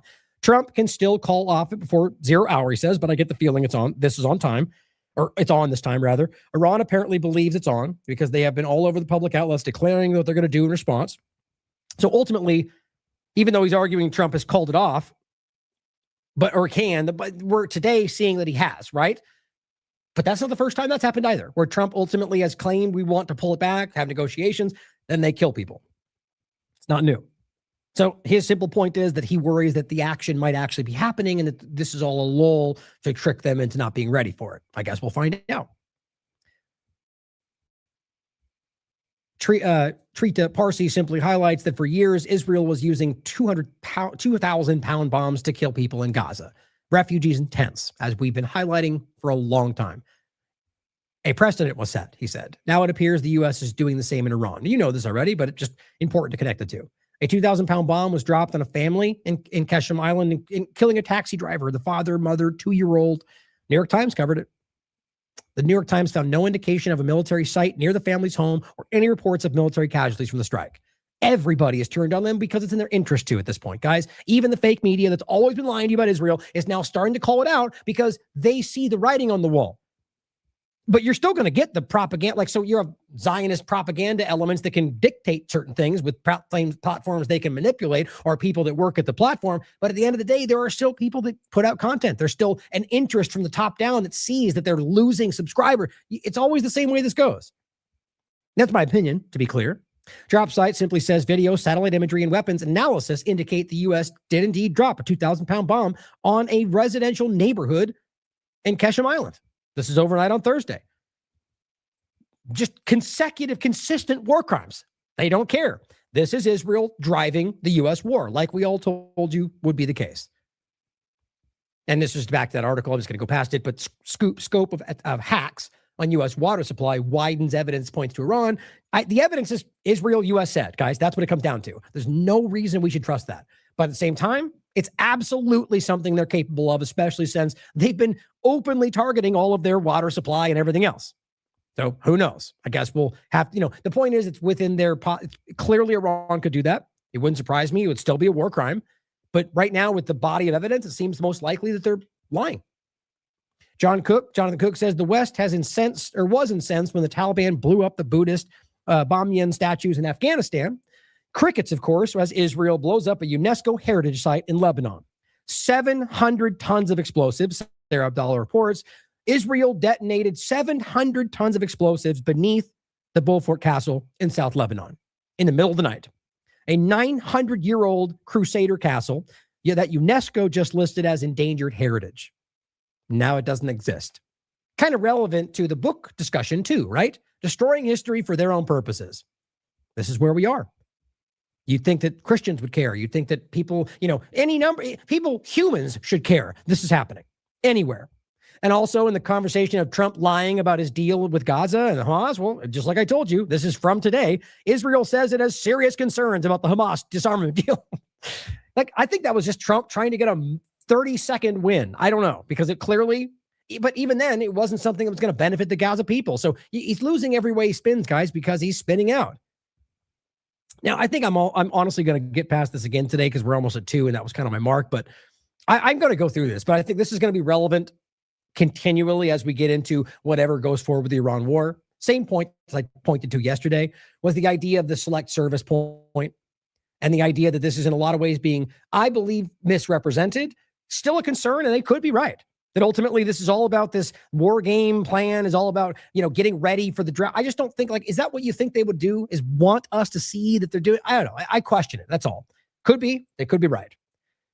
But what I wanted to highlight, like I did before, was that the selective service system, and actually, by the way, somebody, who was that? Was it Orwell? I forget. Somebody was saying, in my experience, and this is what I thought was a fact, but I was just speaking from my experience, where I grew up, the select service was something that you had to. I got the letter that said you're legally required. I want to say something, but I'm not, 'cause I'm on the air. But the bottom line is that, you're supposed to sign up, and it says that you're legally required to do it. So if people disagree with that, tell me, because I thought that was the national reality. But either way, the point is that the article is now saying, or rather, this is Military Times, is highlighting that they're simply now changing it to be automatic sign up, which I think is crazy. I don't like that, but it's not the same as what people are framing it as. That's the first part, which is just them making a already legally required process something they do for you. It's just they want to make sure that happens because there's a lot of Americans that just don't do it. But then secondarily was this war game element to it. But as I highlighted, it really was a war game about the process, which does then overlap with sort of the deployment and draft side of it. But it doesn't then indicate that there's anything necessarily different. It's possible, yes. But I think it's concerning. I mean, my point was you could simply argue this was them doing this to make Iran think they were going to do this. But you get the typical Alex Jones types that have their hair on fire about how we know a draft is coming, even though if it does happen, I would argue they didn't know that. They're trying to jump ahead to gain from it. You're getting the same thing from a lot of them right now. I mean, I was laughing about this earlier. Steven Crowder apparently coming out. I looked at it myself saying, basically not saying fascism good, but saying fascism is only a logical response to the bad lefties. And that's kind of what we need right now. And it's pointing at people like Pinochet and acting like that's I'm just like, this guy's lost the plot, or this is a big troll. I don't know. But overall, the point is that I think there's a lot of manipulation. There's a lot of playing into these things. Is it a game? Is it a troll? And so at this point, you got to question this stuff. And I think these people, again, what I was relating it to was that I think you have somebody like Crowder just trying to jump heavy into what he believes this is going to just get himself more reach and more engagement. Do you think he even wants to? Think about how funny it is for them to be saying, if you call us a fascist, that's insulting, that's not true, and then coming out and basically arguing for why that needs to be the case. Now, that's just him. That's not to say every Republican, because I don't even agree with that. But overall, what I'm highlighting is that these people like Jones and the rest will try to manipulate a topic for their benefit. It's been consistent on what their entire history, and pretty much everyone I know that's ever worked for them has now left and told you that that's the case, including people like Owen, who just left, or any number of the people we know, like Burmis or the True Stream Media, Richard Grove, David Knight. All of them, guys. So the point is, they'll tell you that they're dishonest, they manipulate, they lie, okay, bottom line, though, back to this. Wartime draft is very possible. It's something they legally could do. Something I don't agree with. I think it's insane. But on top of that, the point is that this game draft might just be even a play on us to get us to support. I don't know. But I don't think it amounts to what they're framing it as. But I guess we should be paying attention just to make sure, right? Because who knows where this ultimately goes. But I'm generally going to go through that and read through it, probably if and when there's more to go on. But ultimately, we'll leave it there for today. Now, see, there's a lot that I didn't even get into today that I ultimately didn't do, that I had to change to make sure that, and I still had some issues. So I'm really going to have to figure this out. I'm not going to, no matter what, I'm going to find my way around this. And as you know, in the past, it frustrates me. It feels like, even if it's not the reality of what's happening, if I feel like someone's trying to stop me, it makes me work even harder, which is kind of hear that out there. Let me do my job. Otherwise I'm only going to work hard. But end of the day, it's going to be continually a problem. I haven't really solved what's happening. I have a few other things I'm going to try, but just bear with me as this continues. And, I guess I'm speaking to those of you that already do that. So I appreciate you understanding, and we're going to keep fighting this, guys. And I'm telling you, to a large degree, I think you're winning right now. I know that's not what people want you to think. I think that's crazy, by the way, I think it's pretty obvious that there's a lot of wins happening right now. What's weird is there's tons of people that I would think would sort of own that, cherish that, but instead almost act like that's insulting. I don't know if that means that they're being dishonest. I don't know, but I feel like it's we need to at least, right now what we do, remember I had the conversation about redefining success and what that looks like in this field. It's kind of like, we're at a point right now where there is like a discernible, like you can monetize, or not monetize, but, via metrics, like see a level of success in the way that things are changing. And it's almost as if people don't want that to be happening or can't admit, or like it's impossible. Like we're so far into this that we think it's never, then what are we doing if we can't have change, right? It's the same thing with Massey or all the rest. We should hope for it, as slim and as impossible as it may be, while being on guard for that's not being the case. It's the only way forward, guys. Because if we don't hope for actual positive change in whatever direction we want, and we only see, then that is a black pill. That is where a lot of people are going to. We are not doing that. I am fighting for positive change. I am fighting for awareness. I am fighting for people to take charge of their own lives. Now, yet again, reference a lot of Derek Burrows. It's amazing work in that regard. But I'll leave it there for today. Thank you for tuning in, guys. I appreciate your support. As I was just saying, we're kind of under the gun right now for a lot of different reasons. In a metaphorical sense, and talking about the what we need to continue this and a lot of the things we want to accomplish. And so if you want to support the TLAV platform, we need your help right now. So let us know what you think, what the work we do, what it's worth to you, as I've been saying. Let us know what you think is valuable. Does it help you?